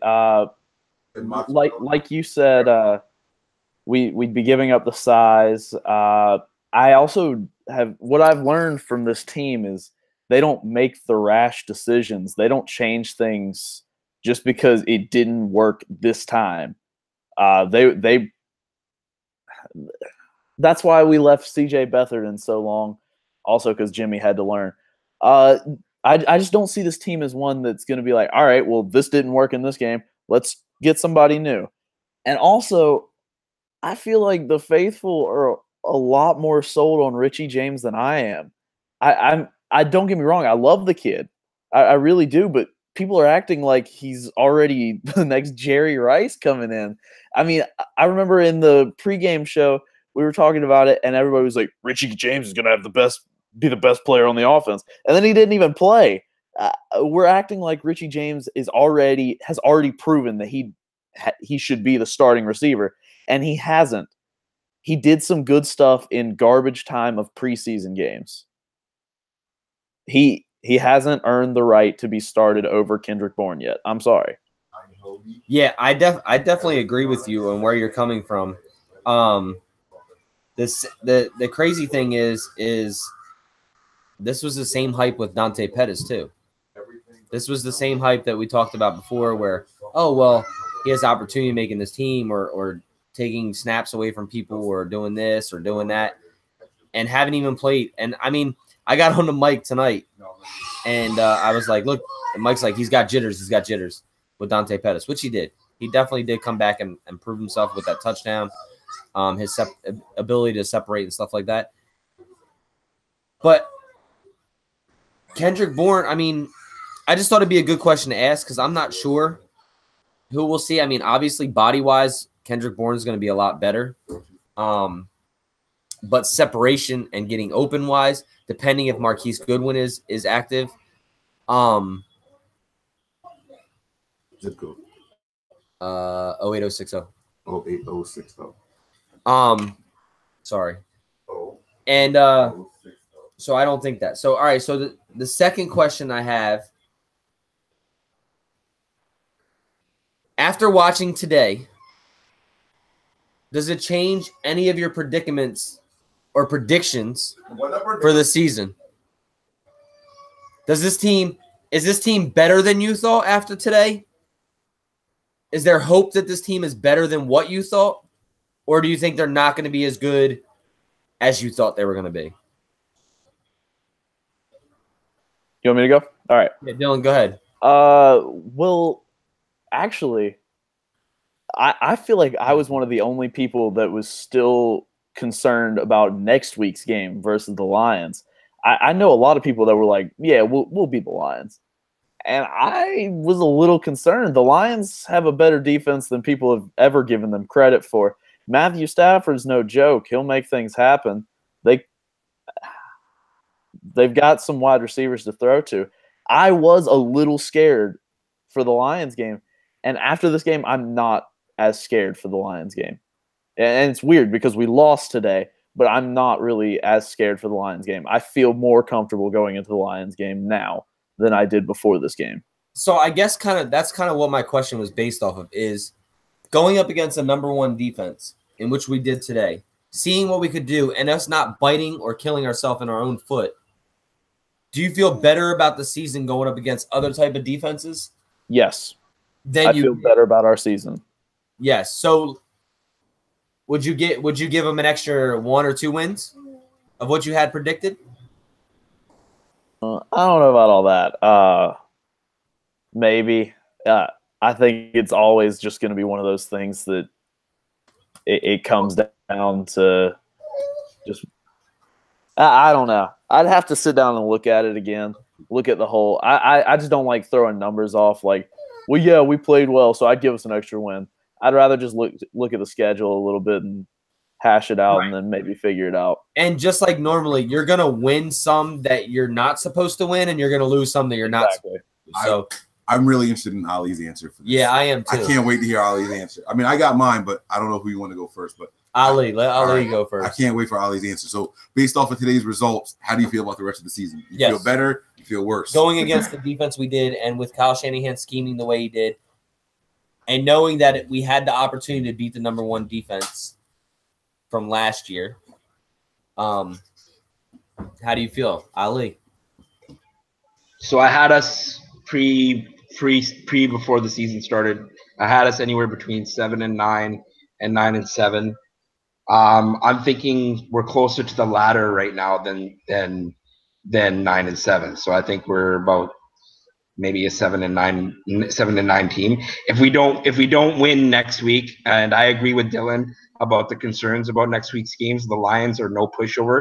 I get it; they're coming off a short week, and it'll be interesting to watch them tomorrow against the Jets. But they are no pushover. They it's going to be a very tough game, and I know it's early, but next week's game is a must-win game, because if you start 0-2, you're going to KC. Yes, you get Reuben Foster back, but you have lost all momentum. Then you go and play the Chargers, and then you're at home to Arizona, and then you go to Green Bay. It could get real ugly real quick if you don't win next week's game. Next week's game is extremely, extremely, extremely crucial. This could get real ugly real quick. I'm a little bit more. I don't want to overreact. I know it's 1 week, but I'm a little bit more negative than you guys are. I think that we're closer to 7-9 right now than we are 9-7. Interesting. I actually feel more confident about my prediction after this game. Not only did we go up against the #1 defense from last year, and the only reason we lost this game is because we self-inflicted wounds lost us over 20 points.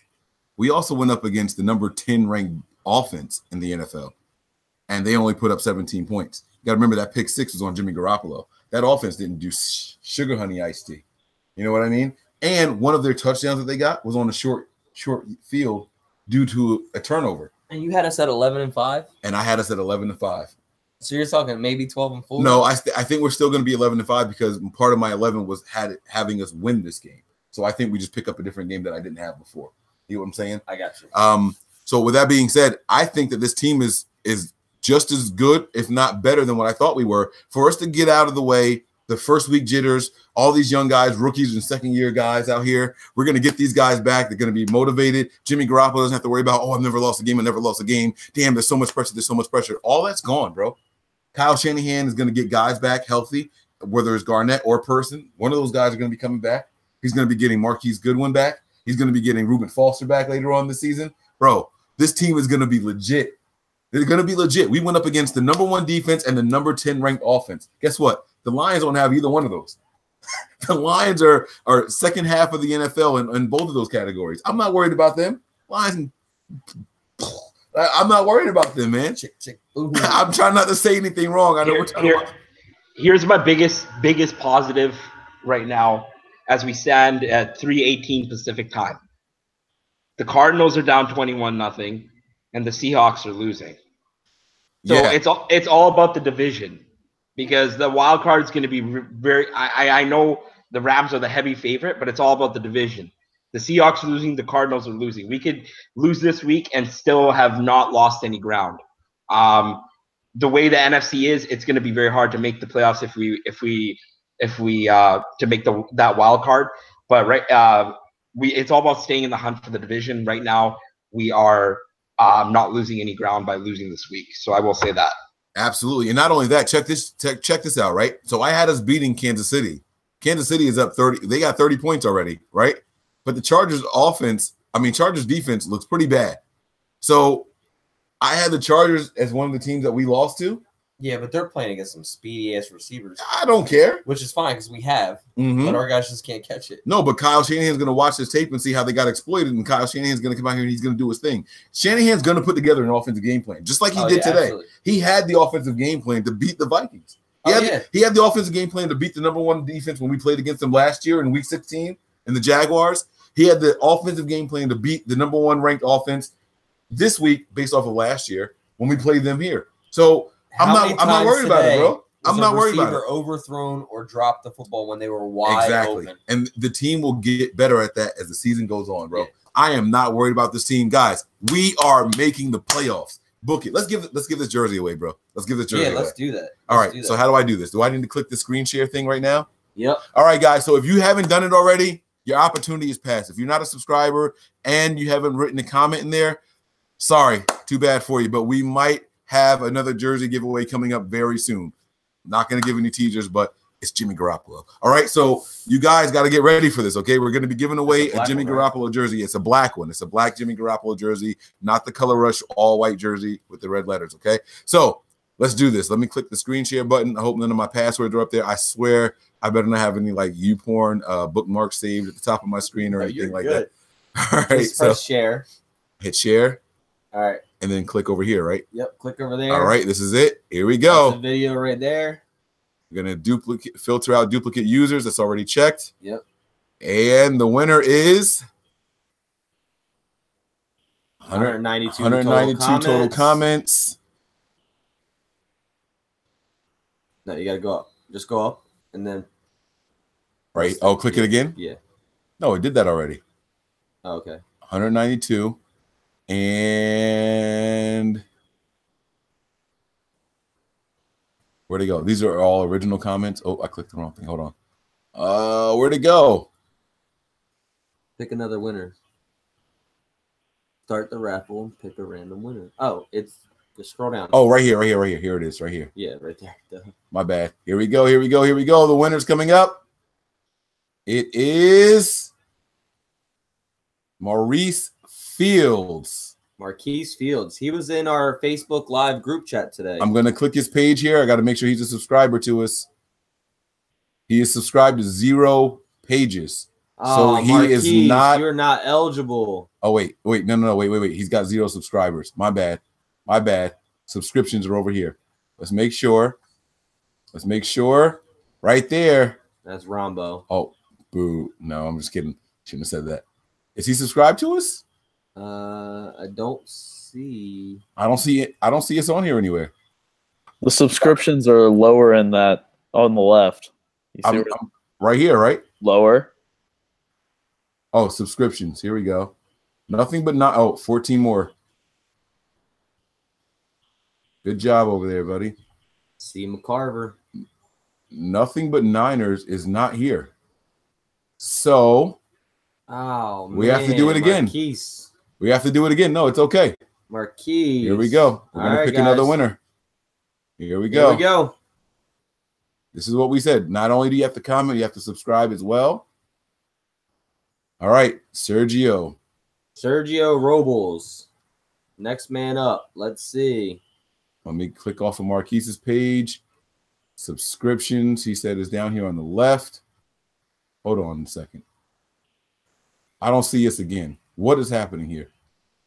Is this possible? Maybe Marquise was the winner. Do we not show up? No, we should show up. All right. Oh, we're going to keep going until we get a winner then. All right. If by chance we don't show up when we're looking at it, then we got to figure this out. Let's see.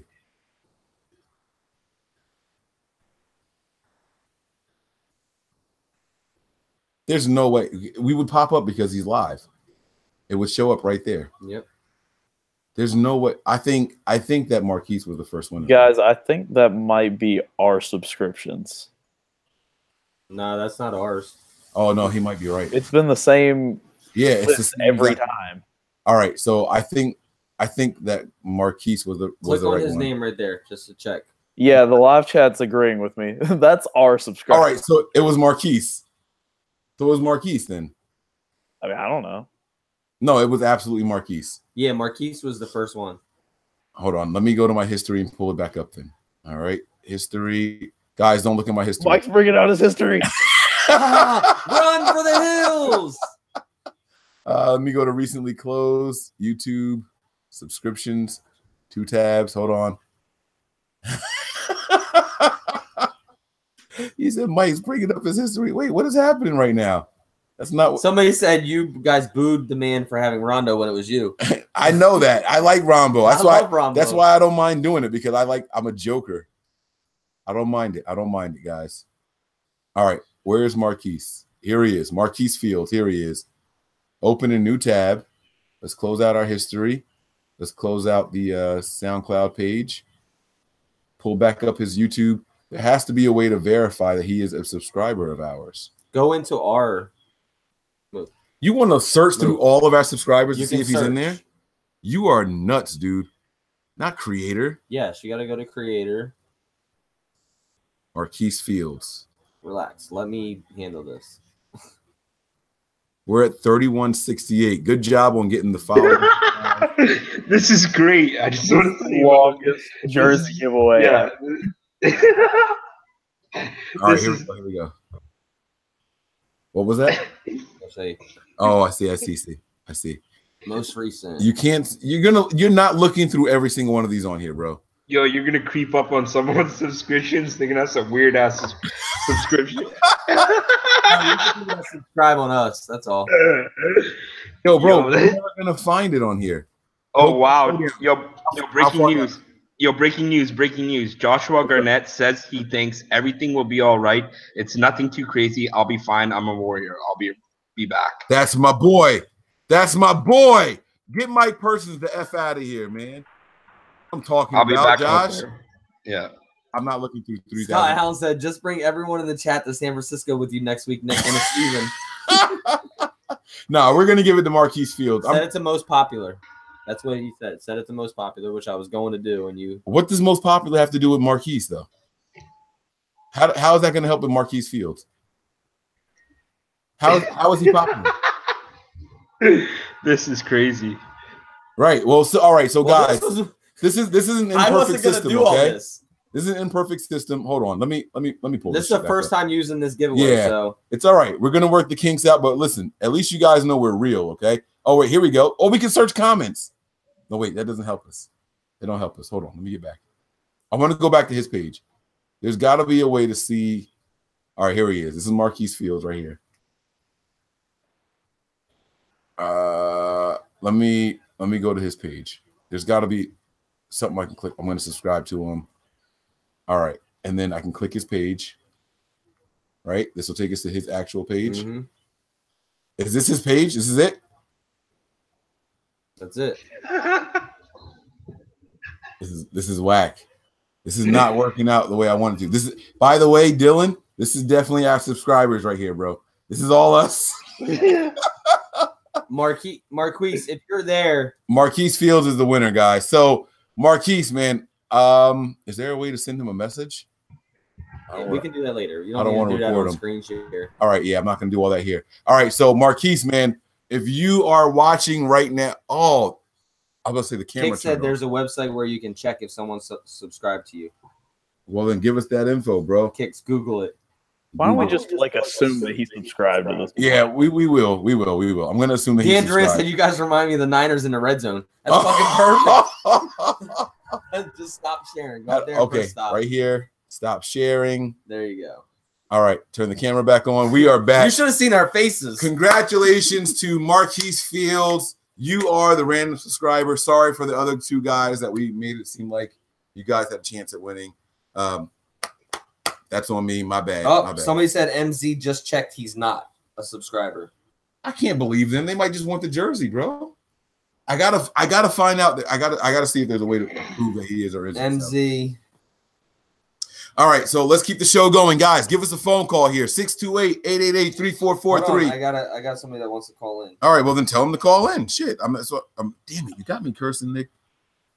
You got yourself cursing. Hey, Dylan and Ali, I want to ask you guys a question really quick, man. If there was one thing that you could change about today's game, and don't make it something like, oh, the drops. Obviously, we would all change that, right? But if there was was there any point in the game where you were like, why are we doing this? Why are we doing this?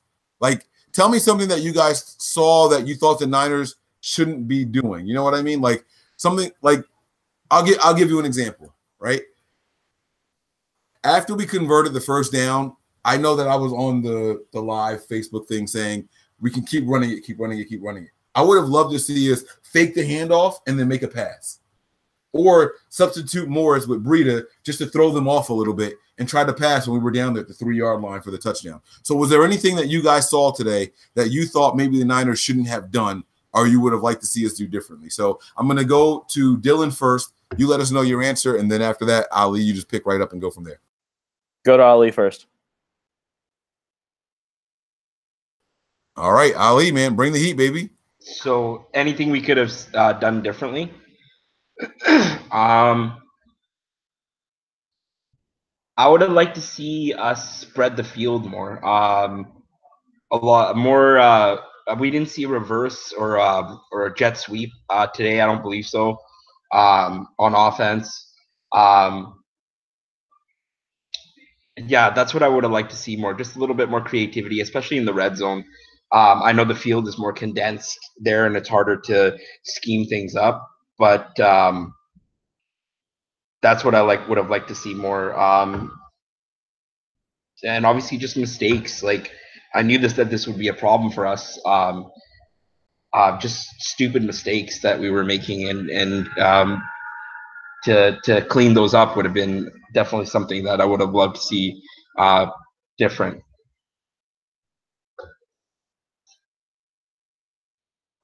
Subscribe. All right, Dylan, man, what you got, baby? Okay, repeat the question for me real quick.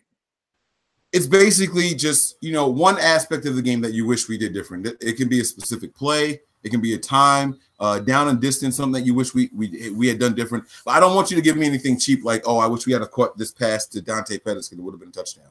I don't want anything like that. Like there are times in the game where I'm watching play calling and it was driving me crazy. Like anytime that it was, no, I don't want to say it because that's my answer, but give me something like that. Like 3rd and long, I noticed that the 49ers did something very specific. So he's definitely not a subscriber of us. I think one of my big ones was actually one specific kind of play call. I found that little dump pass to George Kittle, I think we tried it 5 times. After the second time, they had caught on to it, and we just kept trying it. I guess just realizing when something's not working and moving to different things. I'll be 100% honest with you. We are still trying to verify that Marquise Fields is a subscriber. So I didn't hear anything that you just said. It's Nick's fault because I'm listening to you, and he's like bringing me the phone and showing me stuff. Where'd you send the link for to join video? I put it in the main chat. So, all right. I apologize, Dylan. Can you give me that one more time real quick? I was just saying that I saw that there was this one play, and this is just a specific example, where we had a little dump pass to George Kittle, like right at the line of scrimmage, and we tried it that way, then we would try it that way. And we would do it back-to-back at least twice in the game. And after the second time, it just stopped working. It wasn't working anymore. And I just want to make that as a reference for sometimes we need to realize when things aren't going to work and try something different. Okay. All right, so I understand what you're saying now. It's just like stop doing the same thing over and over. Like switch it up a little bit, throw the defense off a little bit, right? All right, so mine is the opposite. It was on the opposite side of the ball. Anytime they got down to 3rd and long, I hated that. And this is something that we saw in the preseason also. Any 3rd and long, we used four down linemen, but no one covered the A gaps. No one was on either side of the center. It was like a big-ass opening with the center right here by himself, and we left the middle of the field wide open every time. We saw Kirk Cousins scramble up the middle. He's not even a running quarterback. And this is something that I saw in preseason, and I don't know if Nick remembers this or not. I don't know if he can attest to it, but I told him this is driving me crazy. When we play guys like Aaron Rodgers or Russell Wilson twice a year, these guys are going to eat us alive. And God forbid that we play against someone younger like a Josh Rosen when we play Arizona or whoever is the quarterback at the time. These guys are going to get this off on us. And it happened today also. That drives me insane. I just wish we would play the gaps a little bit better. Don't give them the middle of their offensive line just because it's a 3rd and long situation, assuming they're going to drop back and attempt to pass. So that's something that was driving me crazy. Now, Ali, I need you to do me a favor and come up with one of your crazy, wild questions that you like to ask us to get everybody thinking and get the juices motivated because I have to go sign for a delivery that's coming in right now. So hook us up with a good question, brother. What you got for us? I'd have to think. You caught me on the spot there. So,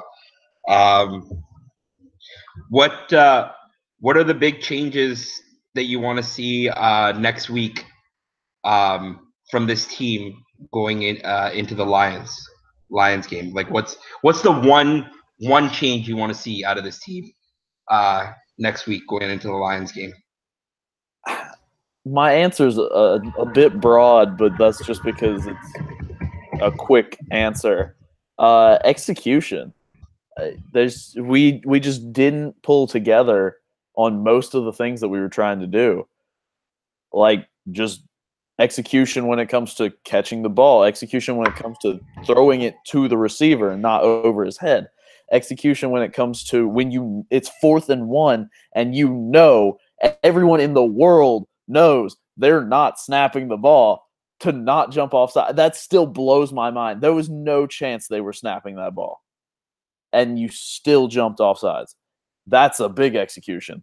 Execution when it comes to – I had another one. I can't think of it. Execution when it comes to whenever you're playing a great cover, when you're great in coverage, and then you don't even get a hand up, you don't turn around, you don't make a play on the ball. You're just there. Just being there isn't good enough unless you have that one lucky Kwan Williams play where it just bounced off his shoulder. Execution in general. That's what I would say. It's super generic, but I get it. Like the self-inflicted wounds. That was kind of what I was going to go with. You just want to see the team execute better. If you hit somebody, wrap them up and tackle. You know what I mean? I think I want to see that more than I want to see the improvements on the offensive side of the ball. I would love to see these guys secure tackles when they make contact. This was a key, one of the keys to victory that we had when we broke it down before the game. And this is going to be something that the Niners have been struggling with since last year. We got to get this fixed, man. There are plenty of times where our defensive players are in position to make big plays, tackles for loss, tackles for extremely short gains. And yet and still, time after time, these guys let the ball go and he didn't get in. Pat Mahomes did not get in. There's time and time again where these guys, they get a forearm on someone or a bicep on someone and they just run right past them. We have to be able to wrap these guys up and make the tackle. Jaquiski Tartt and Adrian Colbert, you guys are supposed to be the ones bringing the wood and bringing the thunder, and you guys are shying away from contact. What the hell is going on?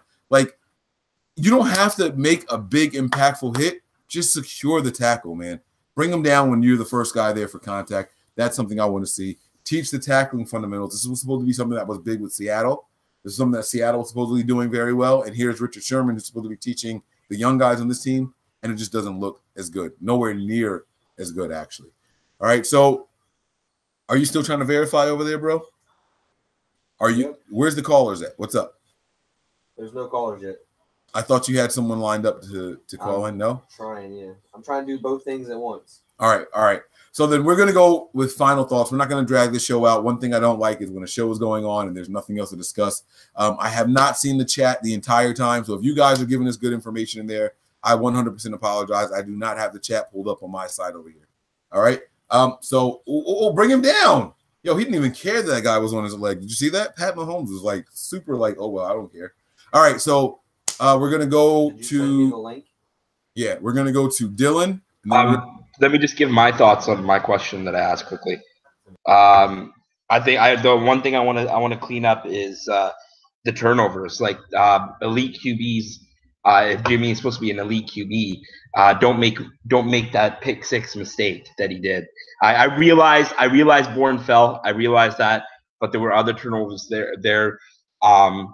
He can't make those mistakes. So I just want to get the turnover problem cleaned up. So that would be the one biggest thing I'd change.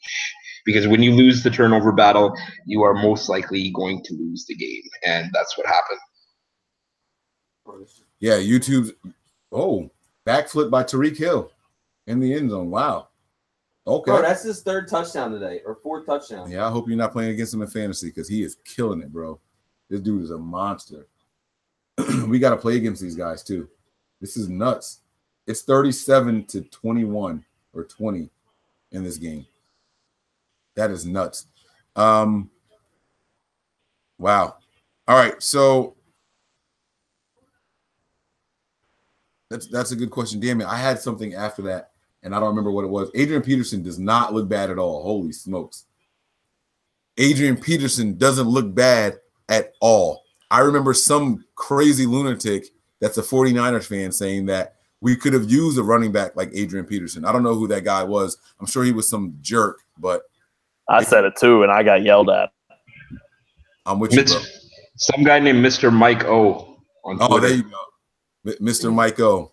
Mike no credit. Oxbig said it. So yeah. Anyways, final thoughts?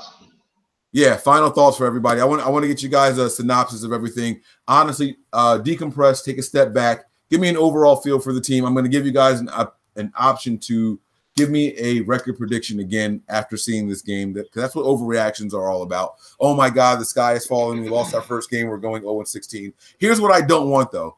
Don't give me any of that punk get out of jail free cards. Don't give me any of that punk get out of jail free card. Ranges. Oh, I can see us going 6-10 or 10-6, somewhere in between. No, give me a record prediction and give us the why. And we're gonna throw it to Dylan first. What you got, man? My latest, the last one I remember giving. I'm sure I probably vary sometimes, but I've been sticking around 9-7, 10-6, 8-8, and not because of anything that happened today. I think that most importantly, the Bears game got harder. I think that's one of the big things. The Bears game got a lot tougher. I think just the way the season's going to play out, I would expect a 9-7 or an 8-8. And I know you said no ranges, so I'll choose 8-8.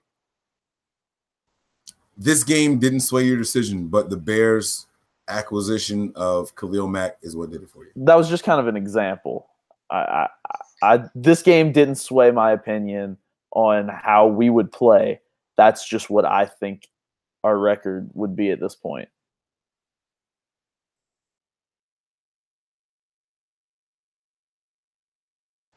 All right, Ali, you're up, man. Give me a final record prediction. We're going to redo this during every overreaction show, so I don't want you guys to think that anyone's holding you to it. Like I said earlier, about 7-9. Next week's game is a must-win game. I said that before, and I'll say it again. Next week's game is a must-win game. You don't got a lot of games in the NFL. You have 16 games. There's 15 left now. We need to win to make the playoffs, probably 10 of those 15.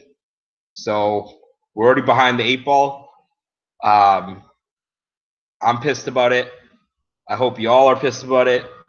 But nothing we can do is regroup here and go out and kick the Lions' butts next week.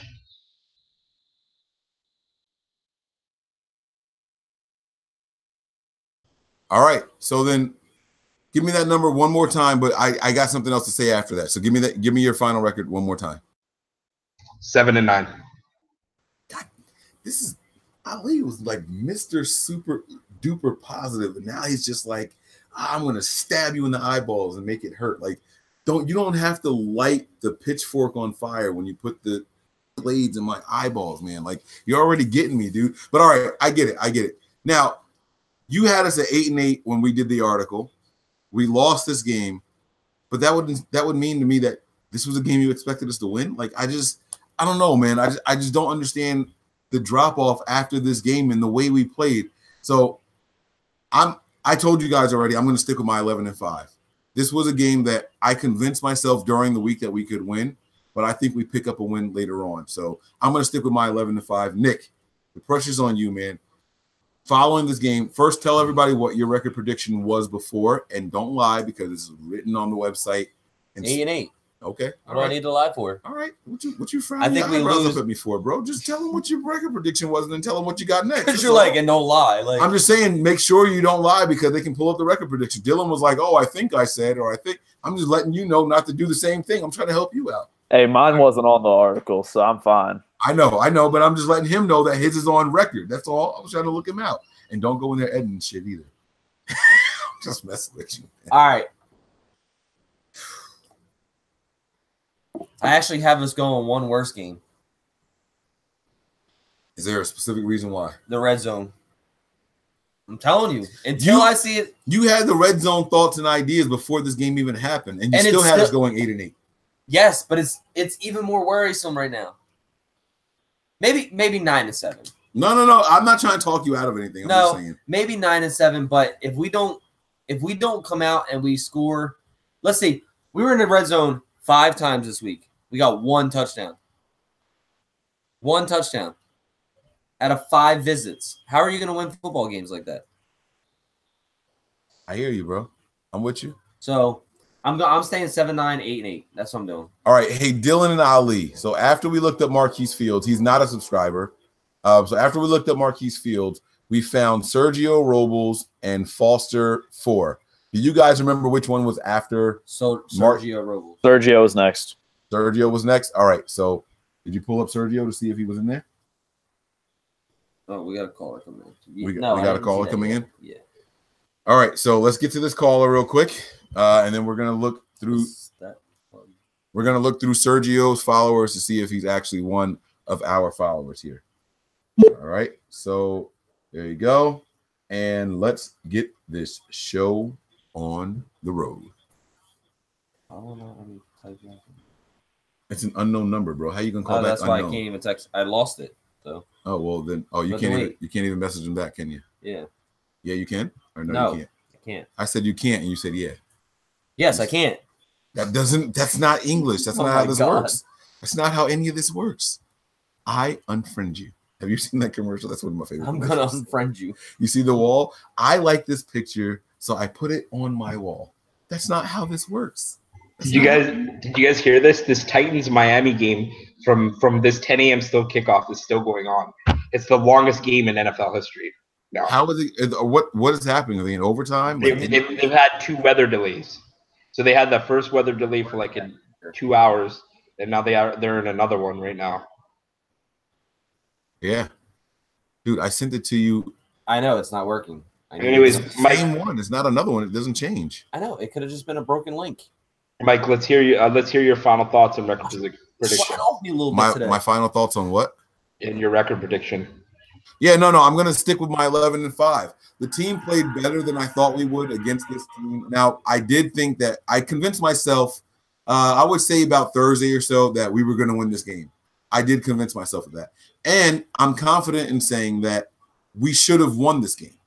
I'm confident in saying that if not for the 49ers, the 49ers would have beat the Minnesota Vikings on the road, at home, and in convincing fashion. We should have put up 30-plus points on this team. So with that being said, I'm super confident in everything that the 49ers are bringing to the table here. Is next week a must-win? And do you think we win? I do think we win. No, it's not a must-win, but we will absolutely win. I have never given a guarantee on a victory before. This is the one that I'm going to do it on. I've never guaranteed victory for the 49ers before.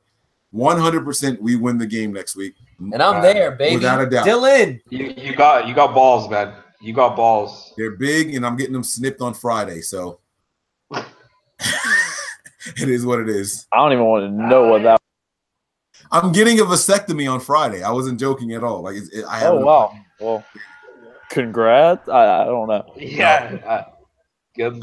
No congrats at all. Okay, then not congrats. What do you send to your doctor after that? Like, do you give him flowers or chocolates? It's my first time. I don't know how to answer that. I'm not sending him anything. He better send me some good prescriptions. That's all I know. Well, he's playing with the goods. He better be This is a family show. We said this. Anyways. You guys are talking about vasectomy. I said vasectomy. No 12-year-old is going to know what that is. We're using all clean language. No one knows what we're talking about. Yeah, but when you started, you said you were getting your balls snipped. They're going to understand that one. Ali said, oh, wow, you got balls. And I said, they're big and I'm getting them snipped. Yeah. I was talking about basketballs and footballs. Have you pulled up the chat at all? I said that already. See if anybody wants to come in real quick. I don't want to look at the chat, man. I'm trying hard to do right now. I'm gonna hop off because I'm gonna watch the end of these fourth quarter of these games. But I'm trying to get just remember this one thing: next week must win, and I will not come on next week if you won't see me next week if we lose. Why? Oh man, I'll be in a dark place somewhere, man. Bro, I've seen brighter days. Come on, man. It's all right. No reason to be sad and blue. All right, guys. Take it easy. I'm going to head out too.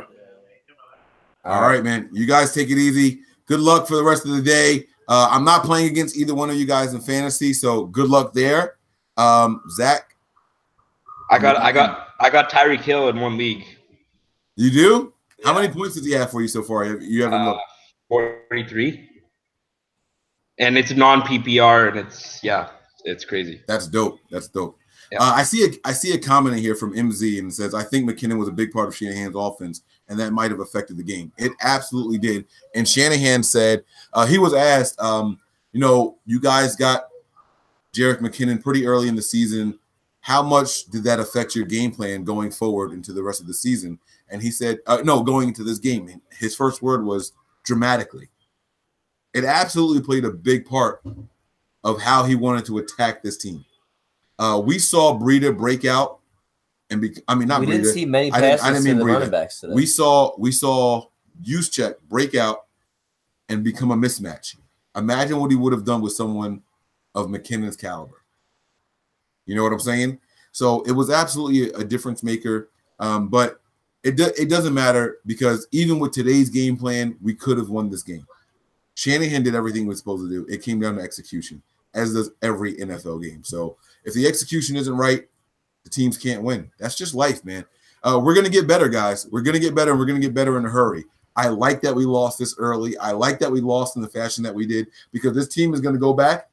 They're going to review the tape, and they're going to see exactly what I'm telling you guys. Man, if I had caught that pass, we could have won. There's 3 guys on this roster that are going to think that same exact thought. If I had caught that pass, we could have won. Kendrick Bourne. I don't want to say Kendrick Bourne so much. Kittle. Goodwin. Garcon. Not Goodwin. Garcon and Pettis. Those 3 guys are all going to say the Morris same thing. too. I don't remember Morris dropping what I thought would have been a touchdown pass, though. No, but his fumble on the 1. Oh yeah, if I held on to the ball, we could have won this game. Yeah. So that's 4. And then on the defensive side of the ball, man, if I could have made this tackle here, we could have won this game. Brock Coyle don't remember what happened this game. Well, yeah. So, oh my God. So yeah. So that's what I'm saying, man. There's opportunity and potential to improve. I'm confident in it. I think that the Niners are in a very, very good place. Again, number 1 defense that we played against, number 10 offense. We're not in a bad position. D Mills, what's going on, man? Why don't you give us a call, bro? You are one of the most faithful followers that we have, yo. Like, give us a call. Dan Durant might be shooting blank going forward. You got to chill, bro. You got to chill, all right? He's got 3 beautiful ones, though. I got 4 beautiful babies. Yeah, all right? 4. And, never mind, I'm not going to say it, but chill, bro. Don't do it. My cousin did that, and he doesn't have the desire to smack. Oh, my God. I can't read these comments out loud. No, that desire is not going anywhere. If you guys, well, you guys don't know me like that, but trust me, that desire is not going anywhere. At least I hope it's not. All right, well. All right. We're going to get our special guest. I think we're done. So. Nick got his hopes up for a special guest. I'm not quite sure who that was, but it doesn't appear that they will be calling. So we're going to wrap this thing up. D. Mills said he doesn't have anything to say. All right, guys. Really quick for everybody in the chat, based off of what you saw this game, your previous season prediction, did it get better or did it get worse based off of what you saw this game? Everybody just type that out. In the meantime, Nick, make up something right now for our next giveaway. We're going to give away a Jimmy Garoppolo jersey. We were supposed to be checking to see if we can check it. We can check it. We'll check it afterwards. Yeah, all right, so we have 3 guys. We'll look into it. Those 3 names, everybody here on this video saw what names they were. We'll double check and make sure they're subscribers, and we'll give that out. Rob Eamon says his output is better for the team after this game, and I think he's right. I agree with that. But go ahead. So go ahead. I'm sorry. Oh, sorry. That was me unlocking my phone. Go check on one of them. Did she fall? Mm-hmm. Hold on, guys. 1 second. All right. So Jimmy Garoppolo jersey. Going to be giving that away also. Let's go. Well, we're at 3,000 subscribers now, so I don't know how many subscribers I want to go to. I don't know why I'm sitting like way over in the corner here. But I'm trying to see what you guys are doing, so fans. I would, but family's here and grilling now. David Lopez got you. It's 10-6 before. It's still 10-6 after this game. Pretty much prove all the bookies right. The final score was pretty close to predictions. The D played great. That baby just watched Vance McKittle alligator arm that pass. Way less mistakes from the O than the O. I still think we are a 10-win team. All right, I'm still sticking with 8-8, 9-7. I'm hoping that I'm wrong. This red zone's really, really bothered the hell out of me. And 5 times in the end zone, 5 times in the red zone and only 1 touchdown is really scary. You can't win games in the NFL. Excuse me. What the fuck was that? What was that noise? Did you sneeze? Yes. Oh, bless you. I sneezed. So, but take over real quick and then. All right. So Rob Eamon says better. Someone says D-Mill says the same. Sheldon says still the same, 7-9. Let's see here. I worried about the D, but I think they finished strong. That's what I'm going to be saying after my surgery on Friday. No, you didn't get the joke. All right, he's not listening to me. It's cool. I'm sorry. I'm trying to get this caller. D-Mill says 8-10 wins. Is that on? Kick, yeah, it's on. Kick says it was 10-6 before. It's still 10-6 after. That's what I'm talking about, Kicks. That's what I'm talking about. I was 11-5 before. I'm still going 11-5, bro. I'm still going 11-5. That's what I'm talking about. Pretty much proved all the bookies right. The final score was pretty close to the predictions. That was from Neil Gregory. I like that. The D played great. Kicks, I agree with you there. That baby just watched Vance McKittle alligator arms. That I don't know what that means. Oh, Vance McDonald, maybe. What's the number? 628-888. Way less mistakes than the O. All right. Oh, he's talking about the defense. I still think we're a 10-win team. Scott Allen, I salute that man. I got Zach saying I say 10-9, 9-7. That was Zach B.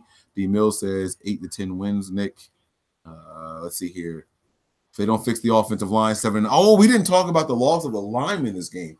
They're all and good. What that's going to mean going forward. What? He already came out and said they're good. Person and Garnett? Yeah. They're both going to be back next week. That's what they said. That's what Ali said. You don't want to listen. No, I didn't hear him say anything about Persons. I heard about Garnett though. I heard him say Garnett said I'm a monster. I'll be back. Whatever. I heard that part, but I didn't hear anything about Person. You said both Person's down another week, then Garnett's back. So that's good. I'll take that. Okay. And then Neil Gregory says, I'm with you on 11-5, 10-6, looking good. NASA in the house. What's going on, Mr. Rosa? Hello late. What's up, fam? I see you out there, man. Yeah. Dan Durant said 15-1 or 14-2, only if things go awfully wrong. I can't take that serious. I can't take that serious either. There's no way he thinks we're winning out the rest of the season. MZ says, I'm going to go 10-6. So that's cool, man. All right, so that's it. We're going to wrap this thing up. We want to thank you guys for watching. We will officially announce the winner once we verify. Oh, call's coming in. Of course.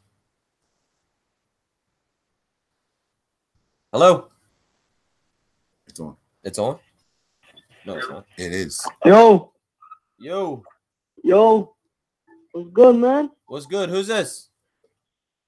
Oh, this is Rudna. What's up, buddy? 49er Vikings overreaction show? Yes, sir. Yeah, man. I was watching your video, man. Tell us what you think, man. How do you feel about the game? You think the Niners are better or worse than what you thought? Hello? Nah, man. What's up, bro? I like Jimmy G, bro. Okay. Yeah, Jimmy Garoppolo, I mean, he didn't have the best of games. You don't think this one of his worst games? We lost him. Did you just hang up on him? No. We just lost him. That was an ad that popped up. All right, let's wrap this thing up, man. Take us home, Let's bro. wrap it up. Take us home, bro. Guys. Sorry about that for the caller that just got cut off. Yeah, I didn't cut him off. All right, guys. I'm hoping next week's a better week. I'll be in Cali, so I'm a little excited. Get to leave Thursday. I'll do some live videos with you from enemy territory, man. Yeah, definitely. I'm going to be doing a behind enemy lines with the Lions fangirl. And while you were out there tailgating, see if you can grab a fellow Lions fan and some fellow faithfuls, and you can pop in on video if you want. Yeah, definitely. You know what I mean? Definitely. We can do get that. We can get that hooked up and see if you're a good luck charm for the team. But I've already guaranteed victory, so you're welcome. I think we're going to win next week, You're too. welcome. Because when we went last year to that Cowboys game, what was it, 10-33? It was ugly. I wanted a refund, bro. The Jack going now wasn't that ugly, though. Guys, if you haven't already, make sure you check out NinerEmpire.com. You can, if you're going to the game, Blue Lot 1, check it out. It's $20. $20 for all you can eat, all you can drink, tailgate in Blue Lot 1. Check them out. But guys, man, if you're gonna be in Cali, hit me up. Other than that, I'm sure I'll see you this week sometime. His Twitter handle is 49er Faithful 365. So you guys make sure you hit him up on Twitter. He gets back to you fastest that way. 49er, no S, Faithful 365. No spaces, no underscores or anything like that in there. Hello. Why is your speaker? I turned it off because I didn't think we had anybody. There you go. Hello. Wait for the beep. There you go. Hello. Hey, it's Catalina. Hey, Catalina, what's up? Not much. Alfred Morris. Stop. Alfred Morris sucks? Why do you think Alfred Morris sucks? He's a terrible running back. But why do you think he's a terrible running back? Alfred Morris played great. He played just as good as Breida. Yeah, he did. He did today. You still there? He only had a half a training camp. Right. Okay, but what the fuck just happened? All right. We're going to wrap this thing up, We're wrapping it up. We're done. Listen, guys. Prepare for glory. Anticipate greatness. But above all else, remain faithful. We're out of here. Peace.